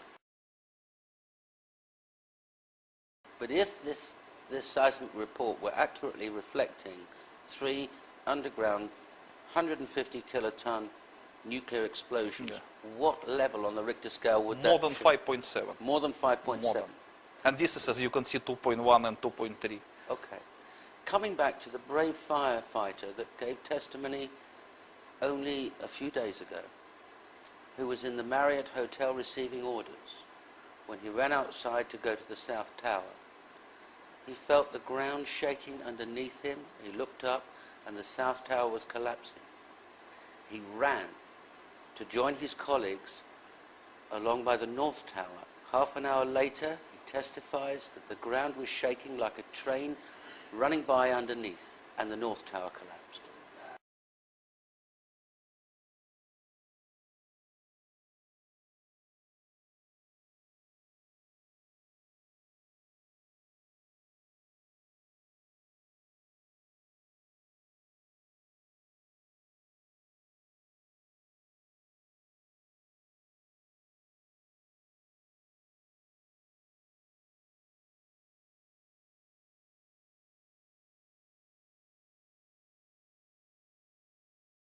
And he escaped with his life, thank God.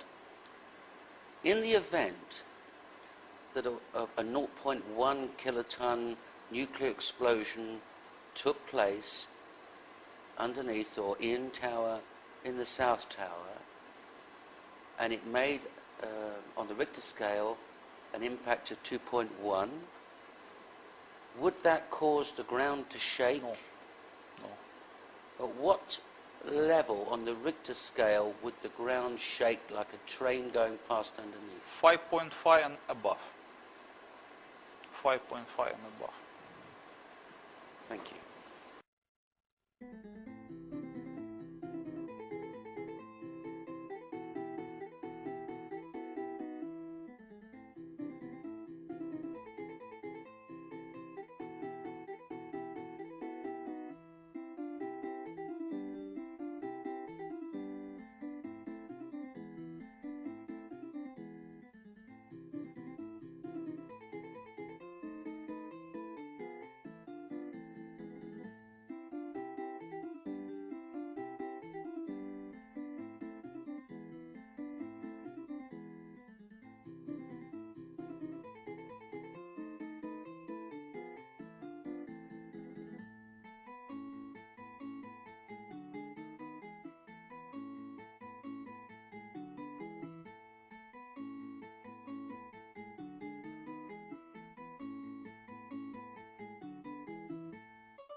Rose Arce, one of our CNN producers, is on the phone. Rose, what do you got?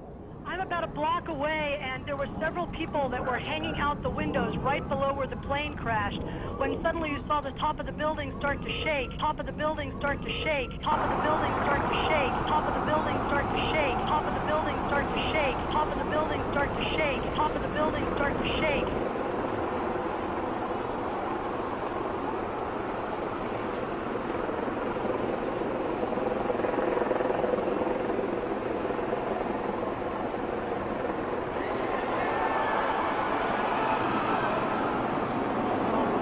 So the impact of what you claim is clear. So you ask me your question, how would the foreign government treat the available seismograms? Okay. They will treat them in the same way, they will misinterpret it. So those people whose profession is to interpret the seismogram, they will say that, look, it doesn't correspond to the 1 kiloton portable nuclear devices, at least 150 kiloton or about that. So their superiors tell them that, please, keep shut your mouth, and they will just make the discovery, you know, corresponding the official version of events. That's easy. Also, we're trapped by this. And here is the second tower that's coming down, and this was a similar situation. This defies belief.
The building was designed to have a fully loaded 707 crash into it. That was the largest plane at the time. I believe that the building probably could sustain multiple impacts of jetliners because this structure is like the mosquito netting on your screen door, this intense grid, and the jet plane is just a pencil puncturing that screen netting. It really does nothing to the screen netting.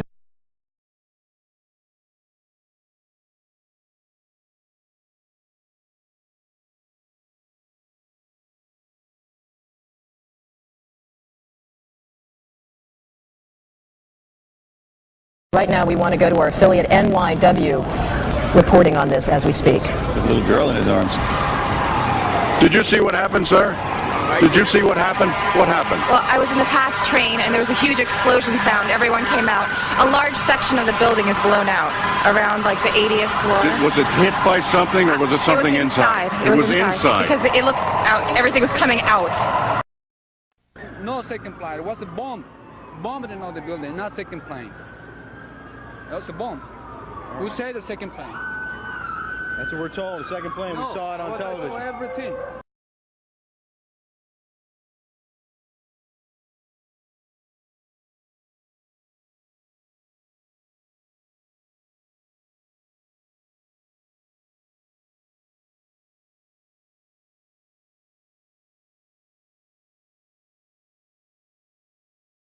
The design of planned attacks on buildings inside the U.S. and how operatives were directed to carry them out.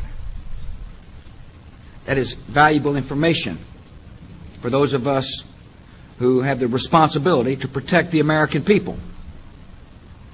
He told us the operatives had been instructed to ensure that the explosives went off at a point that was high enough to prevent people trapped above from escaping.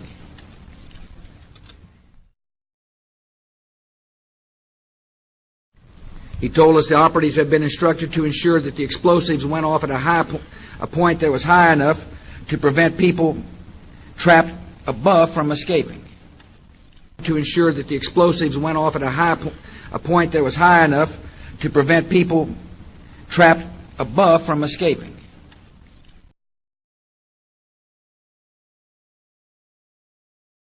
The design of planned attacks on buildings, the design of planned attacks on buildings, the design of planned attacks on buildings, the design of planned attacks on buildings inside the U.S. and how operatives were directed to carry them out.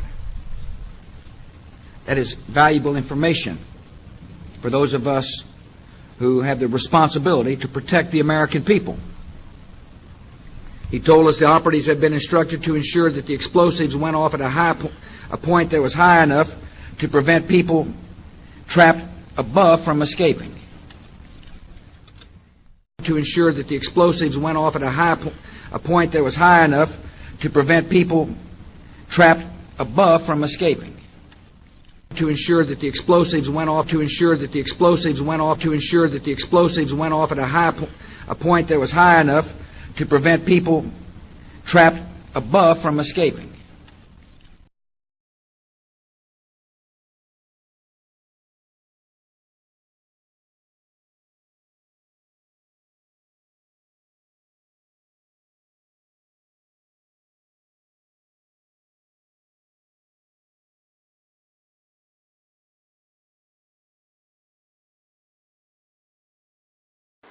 Let's deal with another feature of what took place on the morning of September the 11th, and another claim that you make in your book. You claim that there were no planes, yet there are 4 flights full of people, and you claim in your book that they were probably shot down. I believe that 2 planes that supposed to hit the World Trade Center Twin Towers, allegedly, they were just stolen, they were empty, and they were just sunk in some way in Atlantic Ocean, just to hide the evidence. Okay. And then their digital images were used for manipulation to create the story for that these 2 planes hit the World Trade Center. I'd say the whole takes about, looks like 6, 7 floors were taken out. And there's more explosions right now. Hold on, people are running. Hold on just a moment. We've got an explosion inside. The building's exploding right now. You got people running up the street. Okay. Hold on, I'll tell you what's going on. Okay, just put Winston on pause there for just a moment. Okay, the whole building just exploded some more. The whole top part. Okay. The building's still intact.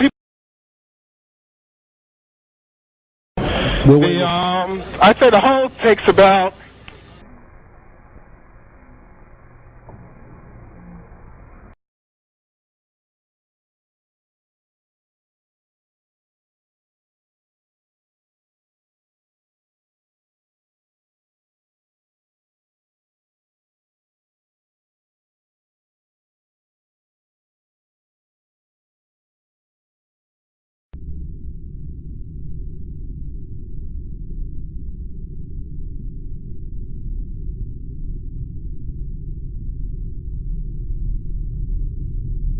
and there's more. I'd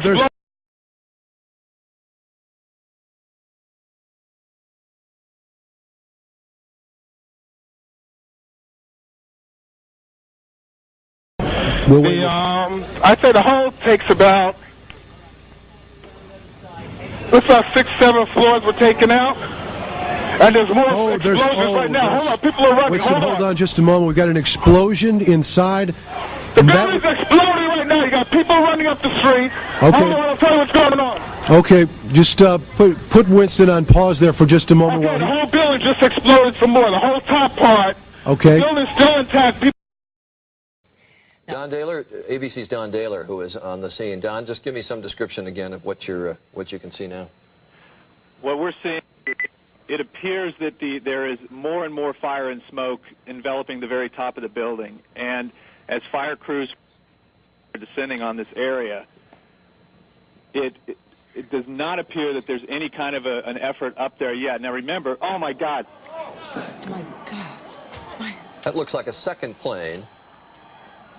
I did not see a plane go in. That just exploded. I did not see a plane go in. That just exploded. I did not see a plane go in. That just exploded. I did not see a plane go in. That just exploded. We just saw another plane coming in from the side. You did. That was out of absolute. Yes, and that's the second explosion. You could see the plane come in just from the right-hand side of the screen. From the right-hand side of the screen. From the right-hand side of the screen. And you could see the plane. You could see the plane come in just from the right-hand side of the screen. From the right-hand side of the screen. From the right-hand side of the screen. From the right-hand side of the screen.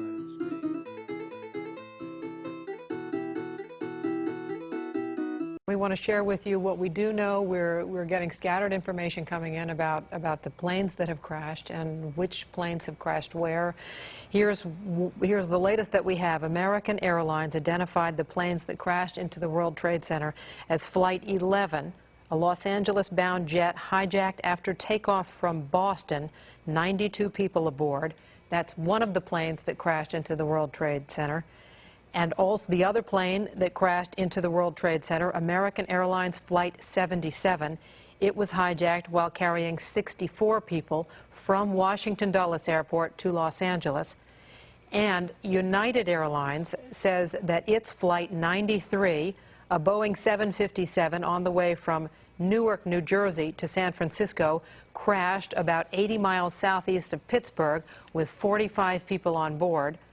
And United Airlines says another of its planes, Flight 175, that was a Boeing 767 bound from Boston to Los Angeles with 65 people on board, also crashed, but United does not say where that plane crashed. The other plane that crashed into the World Trade Center, American Airlines Flight 77. The other plane that crashed into the World Trade Center, American Airlines Flight 77. The other plane that crashed into the World Trade Center, American Airlines Flight 77. And United Airlines says another of its planes, Flight 175, that was a Boeing 767 bound from Boston to Los Angeles with 65 people on board, also crashed, but United does not say where that plane crashed. And United Airlines says another of its planes, Flight 175, that was a Boeing 767 bound from Boston to Los Angeles with 65 people on board, also crashed, but United does not say where that plane crashed. So that is four planes that we are talking about.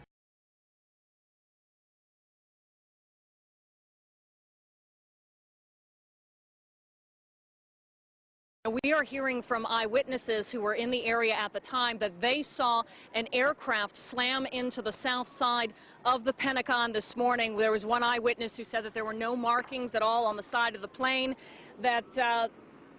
And let's take a look at some of the VO from when it just happened. There was a tremendous fireball, and we are hearing from eyewitnesses who were in the area at the time that they saw an aircraft slam into the south side of the Pentagon this morning. There was one eyewitness who said that there were no markings at all on the side of the plane, no markings at all on the side of the plane, no markings at all on the side of the plane, no markings at all on the side of the plane,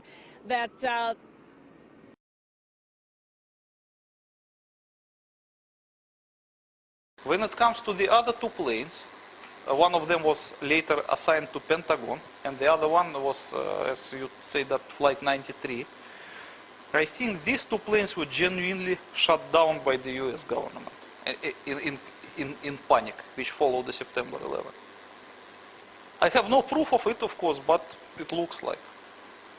Well, the only evidence we've got is in Shanksville, Pennsylvania, where United Airlines Flight 93 crashed, so we're told, at 10:06 on that morning. The last hero wasn't found on the ground, but rather in the air of United Airlines Flight 93. Before the plane crashed in Pennsylvania, passenger Jeremy Glick told his wife by cell phone that he and his fellow passengers had a plan to resist the terrorists by possibly tackling them. He knew there was a good chance he would die trying. Before the plane went down, he told his wife to have a good life and take care of their 3-month-old baby girl. In the end, United Airlines Flight 93 was the only hijacked plane that day not to hit a major target. Jeremy Glick, a hero who would not live to hear himself praised. But there are also recordings of conversations between passengers and people on the ground during the course of the end of that flight. Look, this was just a kind of fake evidence produced later to cover up the story. First of all, you have to understand that the mobile phone tower, the center of the mobile cell, cannot transmit the signal over 2 kilometers. So when you switch on your mobile phone, it will connect itself to the nearest tower within maximum 2 kilometers distance. Yes. So once a plane is flying at the altitude of, let's say, 8 kilometers, it's simply too far to reach any tower. It's more than 2 kilometers, 4 times as yes. much. It's just not possible yes. to connect your mobile phone to any ground tower. So it's just technically impossible. Any communication engineer will tell you that. Dimitri, in the case of United Airlines Flight 93, crashed in a field in Shanksville, Pennsylvania. There were no engines, there's no tailplane, and when the coroner examined the scene, he said after 20 minutes there stopped being a coroner because there wasn't a body and there was no blood. Later reports are that part of the wreckage landed 3 miles away. How do you explain that? First of all, I would like to stress that a main purpose of my book was not to explain about the planes or to disprove the planes or no plane theory. The main point of my book was that I used to serve in certain department of the Soviet military which knew about existence of the nuclear demolition scheme of World Trade Center. Yes. That is why my primary point was to explain this to public. But when it comes to the planes, it was just like a secondary thing which I was obliged to research just to complete the book. It was not the main point. Understood. That is why when it comes to the World Trade Center demolition, I knew it for sure, because I really know it. Yes. I knew it from my former service, and I know how to explain the mechanics of the demolition. But when it comes to planes, I was obliged to use publicly available sources. So my opinion is just my private opinion. Well, you express it in the book, why not express it? Yes. Okay, so the point is like this. When plane falls down in result of anything, it usually falls down as a whole piece. So it should hit the ground as a whole piece and disintegrate while on the ground. Yes. If the plane was disintegrated in the air, that means something caused its disintegration there. It should be either a big explosion, which tear plane apart, or we also can presume that the plane was shot with the cannons, because the cannon is rapid firing.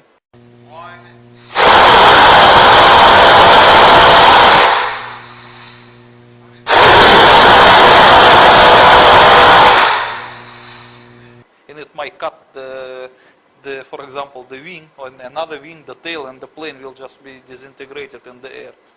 So the pattern of the plane collapse in the case of the Flight 93 suggests that the plane was shot down, and not by the missile, by the cannon.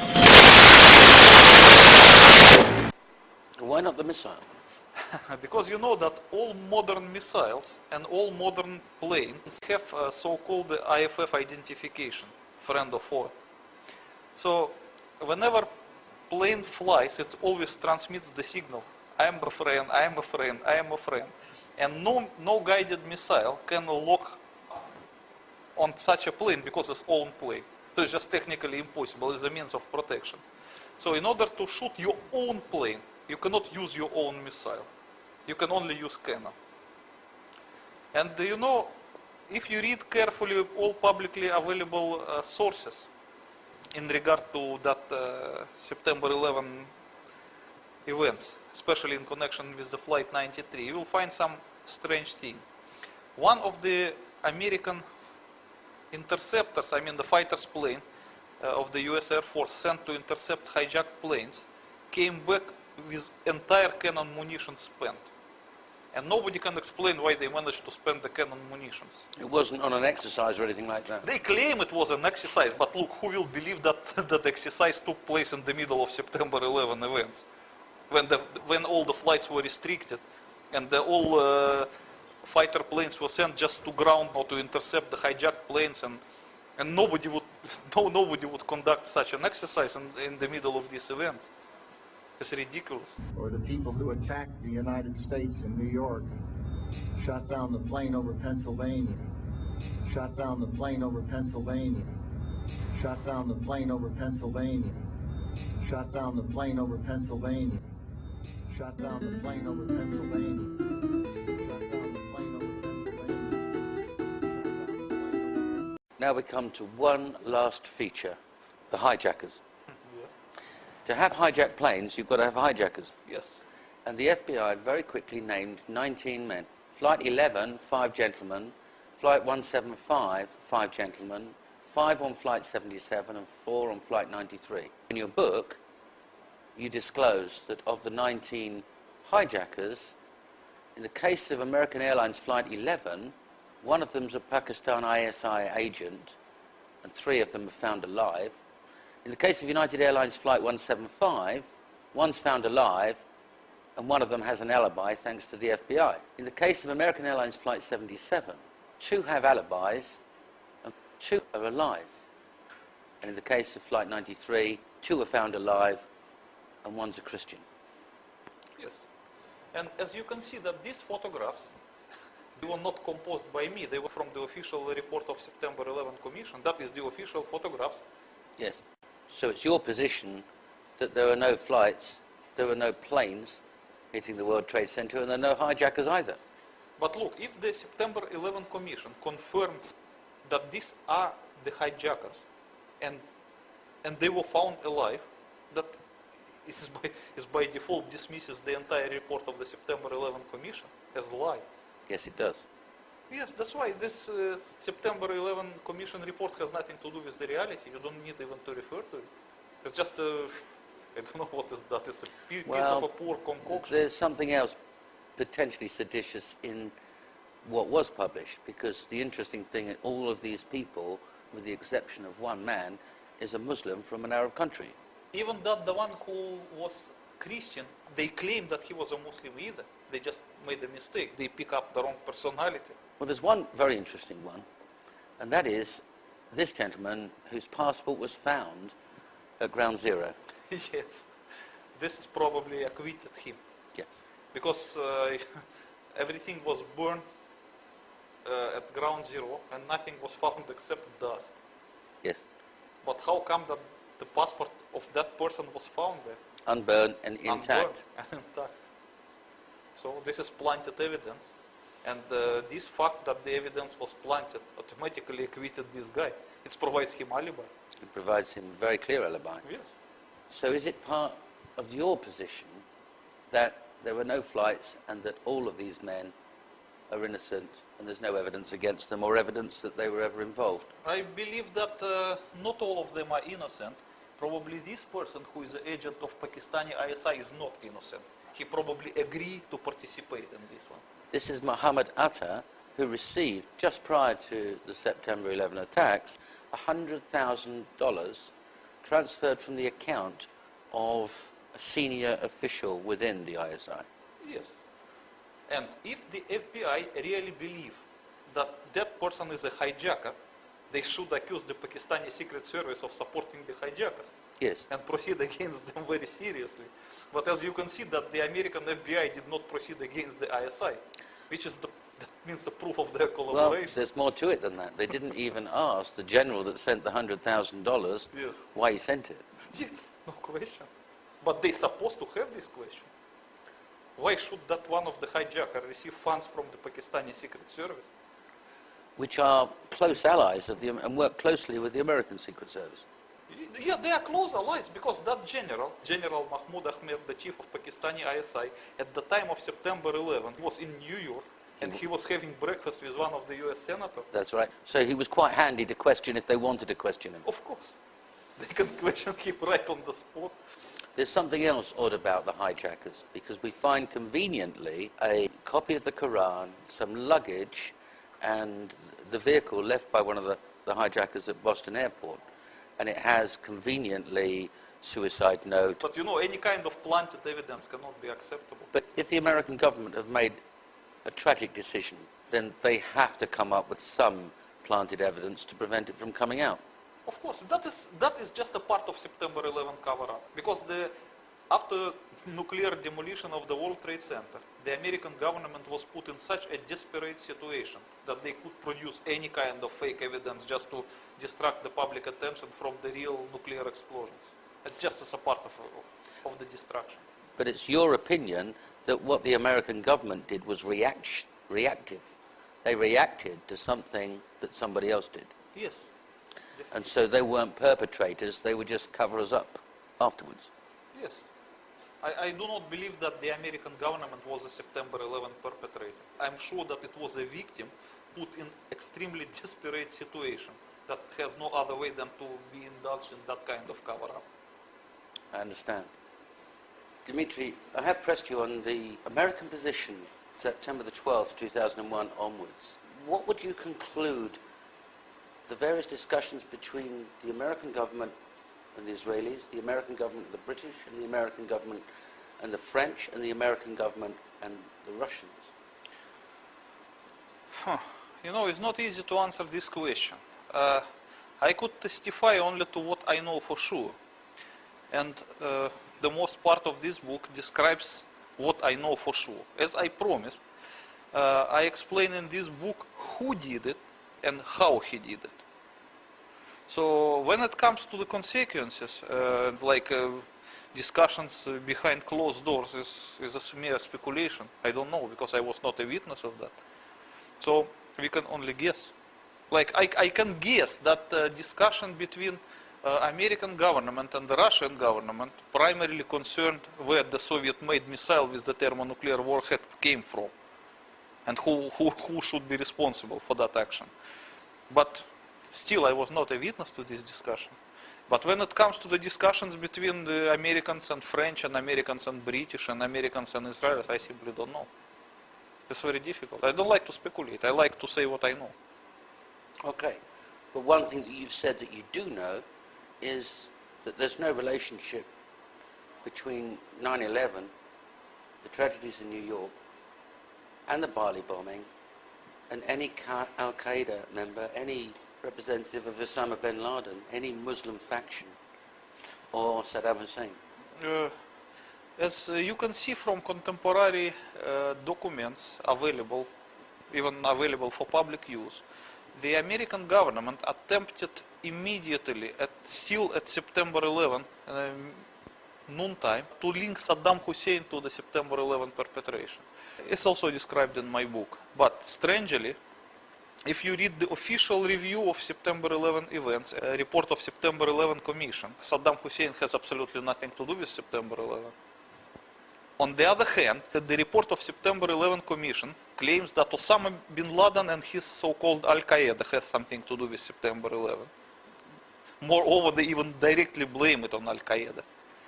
But if you visit the official FBI website, and you look at the list of 10 most wanted, you will not notice that the FBI charges Osama bin Laden with September 11 perpetration, because the FBI admit they have no evidence against Osama bin Laden whatsoever. So it's a very complicated situation. The FBI claims one thing, the September 11 Commission report claims another thing, and the reality shows third thing. So. Okay, but one thing's for sure, the consequences of 9/11 have spread across the world to Afghanistan and Iraq. Many Iraqis have lost their lives, and many Afghanistanis have lost their lives as a result directly of 9/11. Okay, let's consider it more carefully. The FBI clearly stated that Osama bin Laden has nothing to do with September 11. At least they don't have any incriminating evidence to charge him as such. And as 10 most wanted person, he is wanted only for the bombings of US embassies in Kenya and Tanzania, but not for the September 11. But in the same time, as you remember that immediately after September 11, Americans went to war against Afghanistan, allegedly to capture Osama bin Laden in connection with September 11, which contradicts each other. It means the September 11 Commission report contradicts the FBI statement, and the actual war against Afghanistan also contradicts the FBI evidence. And when we talk about the war in Iraq, it's vice versa. The report of September 11 Commission does not link Saddam Hussein to September 11. Nonetheless, the Americans went to Iraq to fight and to look for the weapons of mass destruction. Which in 8 years they haven't found. Yes, because they don't have any. But still they are looking for it, as you can see. So okay. This is very difficult to answer your question. Okay.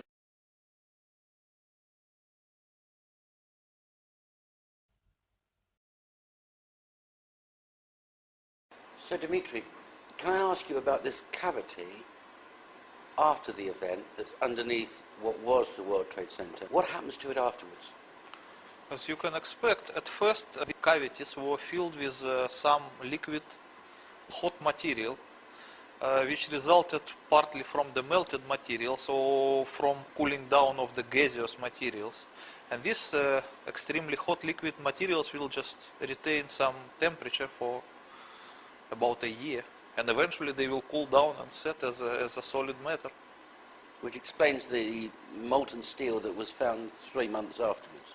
Yes, because the 150 kiloton will produce a lot of energy, so it will be like a pot with a hot matter, which it takes some time to cool down. Can you imagine the 100 meters deep cavity filled with this kind of thing? It may take a year to eventually cool down. Out still on the rubble, it's still, I believe, 1100 degrees. The guy's boots just melt within a few hours. But here we are, 8 years on. Do I take it that it's been filled with some material? Yes, definitely, because they have to fill it with something which first of all will prevent the radioactivity injuring the people on the surface. And secondly, they have to fill it anyways, because they can't afford to keep the cavity in the middle of the city, because it might cause collapse of some construction. It's dangerous, so they have to fix it anyways. So what would they fill it with? Concrete, maybe? I don't know. Probably. Maybe concrete mixed with something which will absorb the radioactivity. But I don't know, honestly. Okay, let me ask you this question.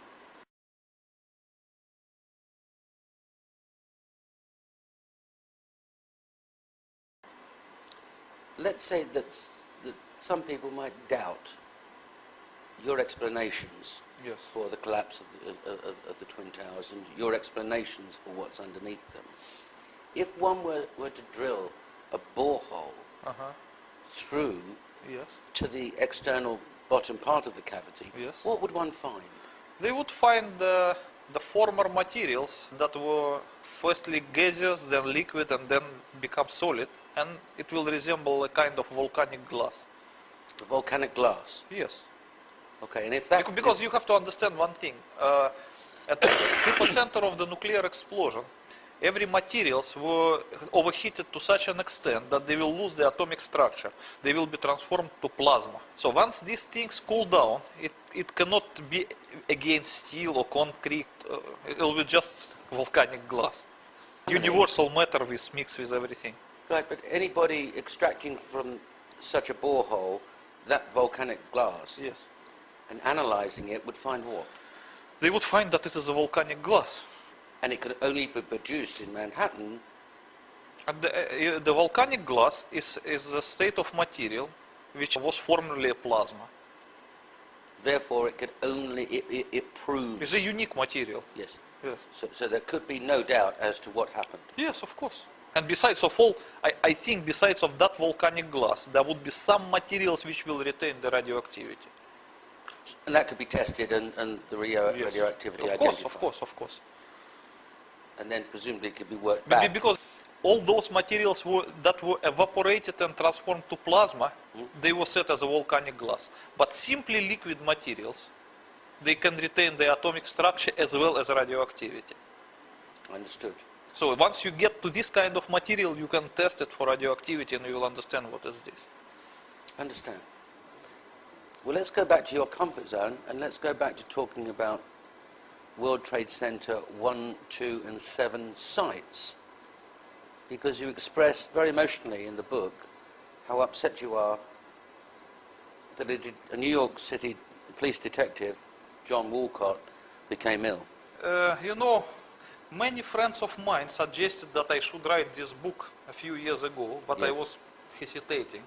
It doesn't mean that I did not want to say the truth to the public, because whatever I knew about the September 11 and its perpetrators, I honestly reported to the American FBI, and they knew it long before I wrote this book. But they didn't take any action based on my information. They did not even try to arrest the real perpetrators. And eventually, when I found, it was accident. I just found the story of John Walcott somewhere in the internet.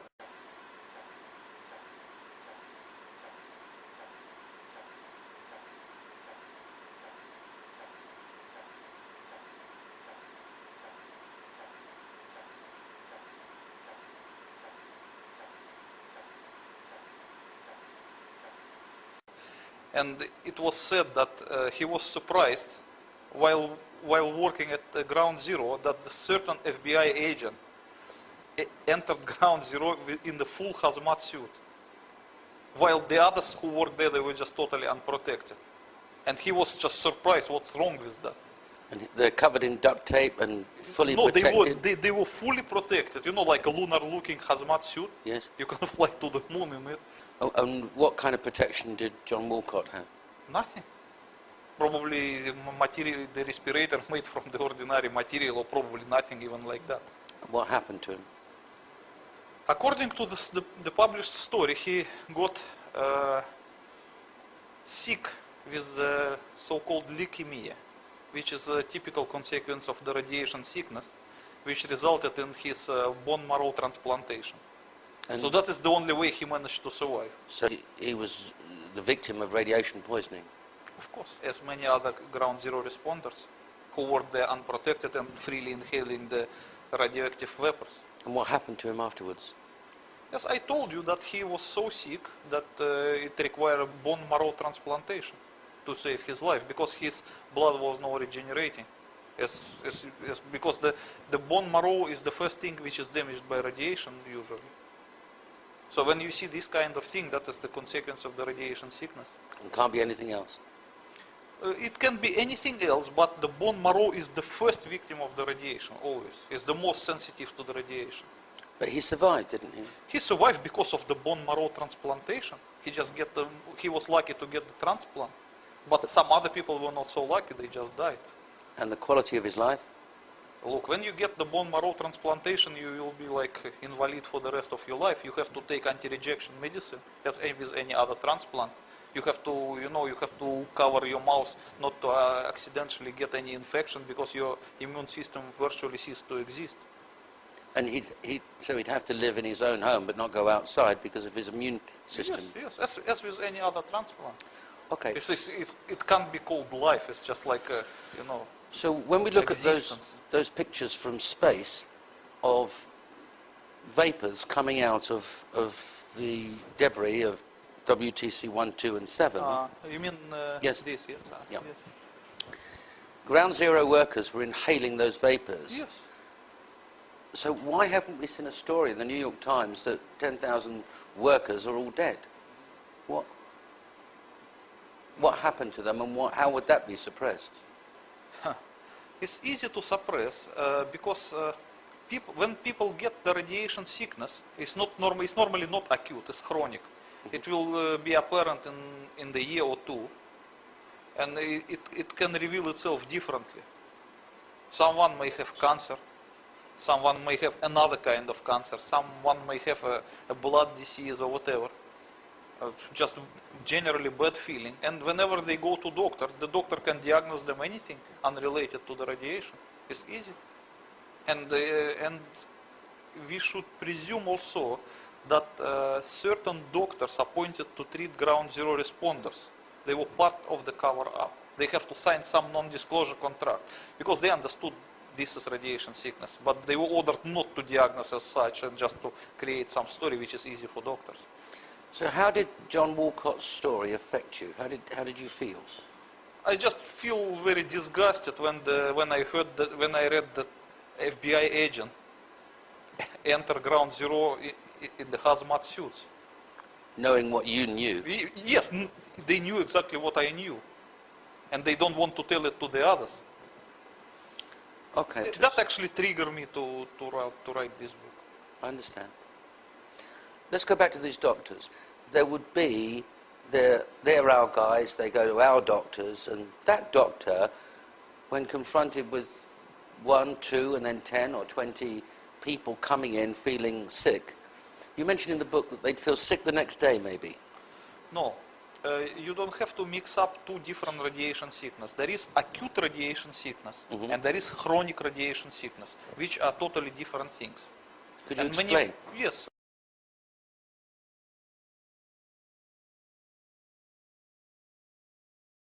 You mentioned in the book that they'd feel sick the next day, maybe. No. You don't have to mix up two different radiation sickness. There is acute radiation sickness and there is chronic radiation sickness, which are totally different things. Could you explain? Yes, okay. The people can be subjected to radiation in two different ways. One way is like this. Let's say this is an atmospheric nuclear explosion, which instantly emits a big amount of ionizing radiation to every direction. And let's say that someone is standing in the open and he gets hit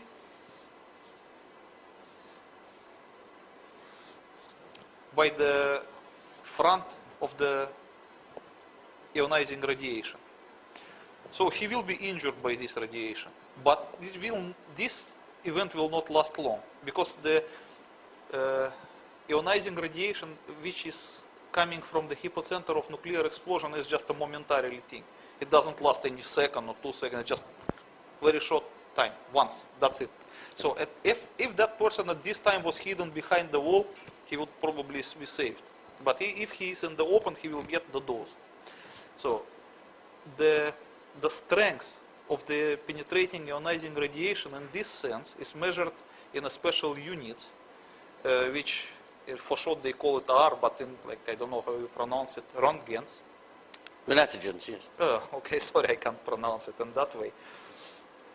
And once people get that number of radiation exposure, he cannot get it anymore because this kind of thing doesn't last. So let's say in order to feel sick immediately, a person has to get 50 Röntgens. If it is below 50, you will not feel anything. It will damage your body, but you will not notice it. But anything above 50 will make you sick probably in the next 2 or 3 days. And if you get 100 of it, you will feel seriously sick, also in 2 or 3 days, and you will probably need to stay in the bed for a few months. And if you get over 150 of this, you will feel sick also in 2 days or 3 days, and you may die, because it's considered to be dangerous. Understood. Not everybody will die, but it could be a big percent, 60, 70%. Right. Depend on the general health. But some other people may recover. So if someone gets more than 200, it's a big chance to die, and 250 is considered to be a mortal dose. But the nominally mortal one is considered to be 500. That's just like guaranteed, at least according to the American classification. So let's say that someone is already got 50 Röntgens by being subjected to this explosion. Yes.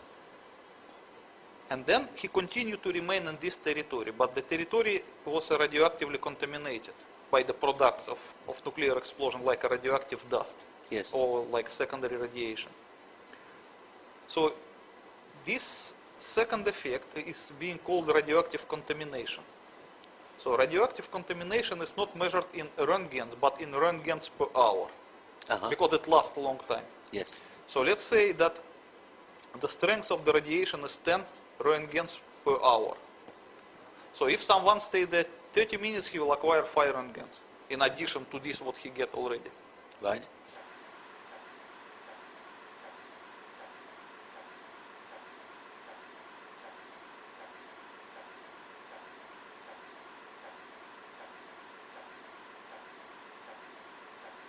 And this can be accumulated.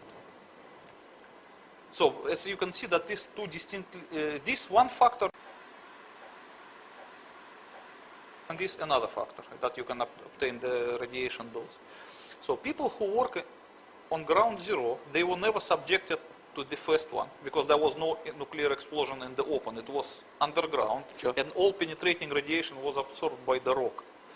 So the people on ground zero were subjected only to the vapors which were coming from beneath the earth and probably deposited in some surroundings.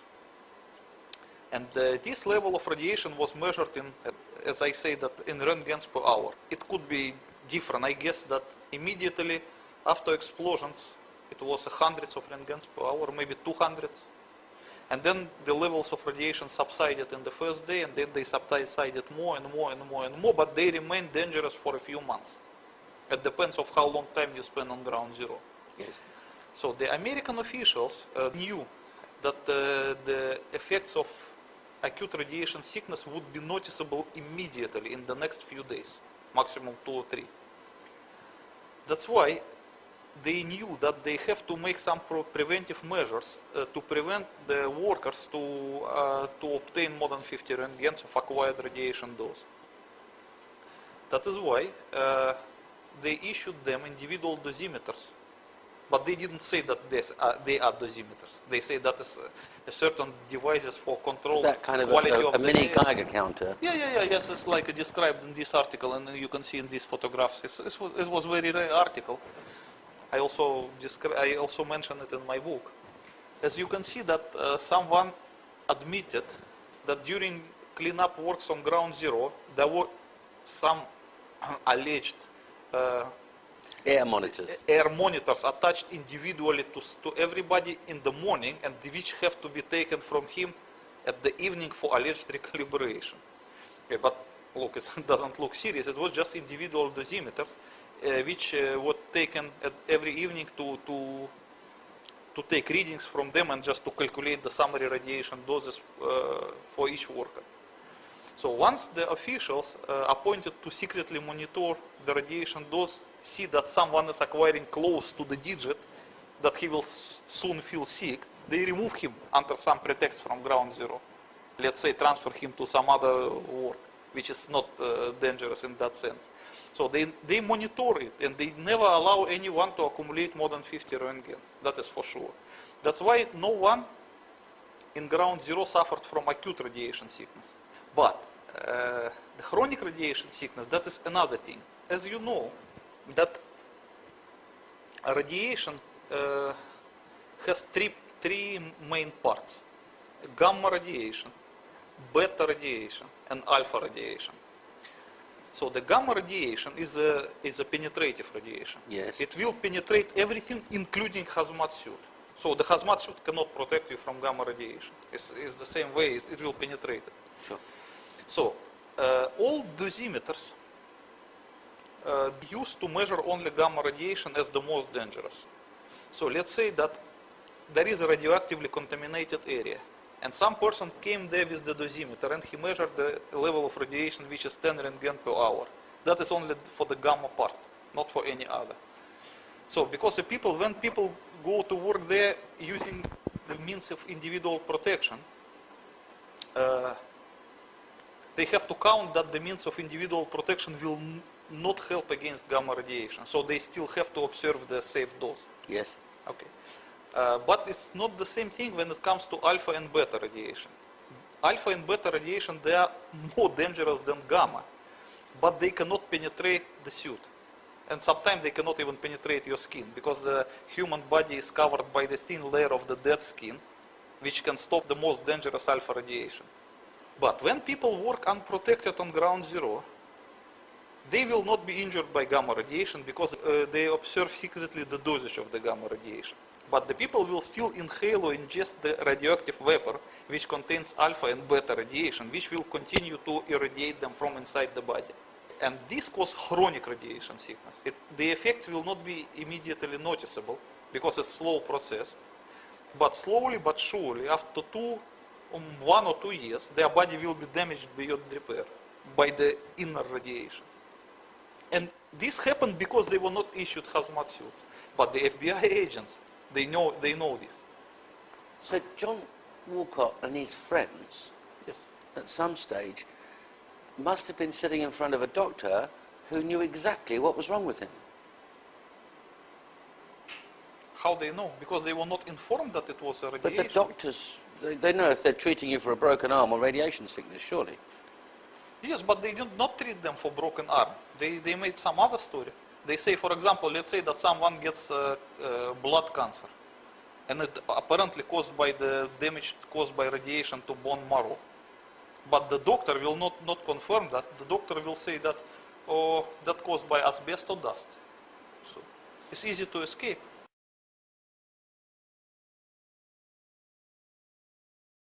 Yes, but they did not treat them for broken arm. They made some other story. They say, for example, let's say that someone gets blood cancer, and it apparently caused by the damage caused by radiation to bone marrow. But the doctor will not confirm that. The doctor will say that, oh, that caused by asbestos or dust. So it's easy to escape. Well, let's put it this way. Let's say that John Walcott and his colleagues have a reunion every year. And the first year's reunion after September 11, there's 100 people there. And then the next year, there's 96 because 4 of them have died of cancer. And the next year, there's 86 because another 10 have died of cancer. Yes. The story would start to come out somehow. Yes. That's why now there is a big story in New York. These people who suffer from this kind of thing, they try even to sue the government, claiming that the government did not properly inform them about the danger of asbestos or dust or some like benzene or whatever. Yes. Anything but except radiation. And your position is that all of them are suffering some form of radiation sickness from the... Yes. It's apparent chronic radiation sickness because it was ground zero, after all. It's the place of nuclear explosion. And they work there, and they begin to work there in the first few days, totally unprotected. Yes. But let's say that's continued because over a period of time they redesigned the sites and other people came into work. How long would those vapors continue for? I know the fires underneath continued for 3-4 months, as you said they would. There were no actually fires underneath. There was not fires. They were just extremely hot material. Molten steel? Not only molten steel, molten rock, anything molten, but not fires. Okay. But because it was extremely hot, it was presented to public as underground fires, but yes. They were not. Okay. Because you said it's gone from thousands of degrees, there's nothing to cool it down quickly, so it lasts a long time and the burning steel. But how long would the vapors last? How long? The vapors would, as long as it is hot, it will just release some vapors. Okay. So anyone working there, even a year later, would still get some form of... Probably not a year. I believe that in 5 or 6 months they managed to cope with it because they put some effort to curb the radiation. They sealed? No, first they use some special chemicals mixed into the waters of firefighters. Yes. And they use the firefighters to pour these waters into the cavities. So it minimized the exposure, but not much, I believe. But at least it cooled down a little bit the matter. So if in natural conditions, if left on its own, it would cool down in maybe 1 year, because they were trying hard to cool it artificially. Maybe they succeeded in half a year. These vapors wouldn't just affect ground zero workers and police and fire department officials. Would it not also affect Manhattan residents? Of course they would affect Manhattan residents. Okay. But as far as I know, that Manhattan residents from the dangerous area, they were evacuated and not allowed to come back for another 6 months. Well, yes, the ones that were immediately affected. Yes, certainly. Yes. They were not allowed to return until 6 months passed. which is still short. They should be away for at least 2 years, not 6 months. Okay, well, let's say that some of them returned within 6 months, and let's say that Mrs. Green or Mr. Brown inhaled some of this radioactive vapors and became not chronically sick, but felt unwell. They wouldn't go to the specially prepared fire department's doctor. They'd go to a doctor, their own private family doctor, who they know very well, George, down the road. And wouldn't he know exactly what was wrong with them? Not necessarily. Why he should? He's a doctor. They've So got doctor radiation is, sickness. the doctor is not necessarily a specialist in nuclear explosion and these kind of things. He's just a doctor. Okay. Well, if that what doctor saw is the symptoms. He doesn't see the cause. Okay. Well, if that doctor has half a dozen people from Vestey Street, which is just off, and they've come into him with the same symptoms, wouldn't it occur to him, wouldn't one suppose, to say, just hold the phone here, there's something wrong? I don't think so, because the doctors, they also read newspapers and also they have some internal instructions. So let's say that certain doctors receive some circular which says that all people who live around ground zero were affected by asbestos dust. So the doctor should believe that. It's easy to cheat people, including doctors. Yes. Yes. All right, well, let's talk about more about the medical impact of the radiation, the radiation, the vapors coming from the ground. They were seen from space, and in fact identified. You're talking about? I'm talking about the shots from oversaw that saw these vapors for some time. And you observe in your book that they're not black smoke. No, they're because white. it's not smoke, it's a vapor. Right. It's white. You also observe hotspots in precisely the 3 places where you say nuclear devices were activated. One under WT7, yes, we have it. But this is not my observation. I just found it published on the internet by someone else, and I thought that yes, the hotspots, as you see, they exactly correspond with the position of nuclear devices. And in fact, they record temperatures way exceeding the temperatures created by burning kerosene weeks afterwards. Yes. And your position is that there's no other explanation for those hotspots being where they are. You cannot create such a high temperature, 100 meters below the ground, that could sustain itself for a few months, unless you use a thermonuclear explosion of over 100 kilotons. What else it could be? Where you can get such a big energy to sustain these temperatures for such a long time? In fact, I'm glad you mentioned that, because I have here the 9/11 Ground Zero Energy Report. And this was recently published, but it does actually reach the conclusion, interestingly, the same as you. And I'll quote from it. The huge vertical particle plumes briefly left behind where the towers had stood moments earlier offer mute testimony to the fact that solid floors did not sequentially pancake downwards. That would have taken significantly longer, been far less destructive, and appeared far different from what was observed. Clearly, this hypothesis that a sequenced vertical array of directional low-yield thermonuclear devices was used to annihilate the World Trade Center skyscrapers top to bottom, forgive me. It's not an easy thing to prove. It should be easy to disprove if it's significantly off base. Yet it remains standing as the basis for the only explanation to account for all the most phenomenal ground zero evidence. So here we have some physicists agreeing with you. Yes. And we have a groundswell of sites coming up saying 9/11 truth, loose change, other experts, doctors of physics coming forward and saying there's something wrong here. And each of those is heading towards the conclusion that you draw in your book. That must give you some comfort.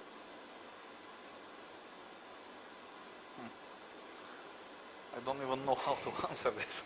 If the evidence if the evidence were unsupported by anybody or anything else, and you just published this book and announced to the world, I know what happened and I know who did it, they would laugh at you if nobody had drawn the conclusions that you've drawn, that the 9/11 Commission report is wrong, doesn't address and answer questions that you've answered, and other people are reaching the same conclusions.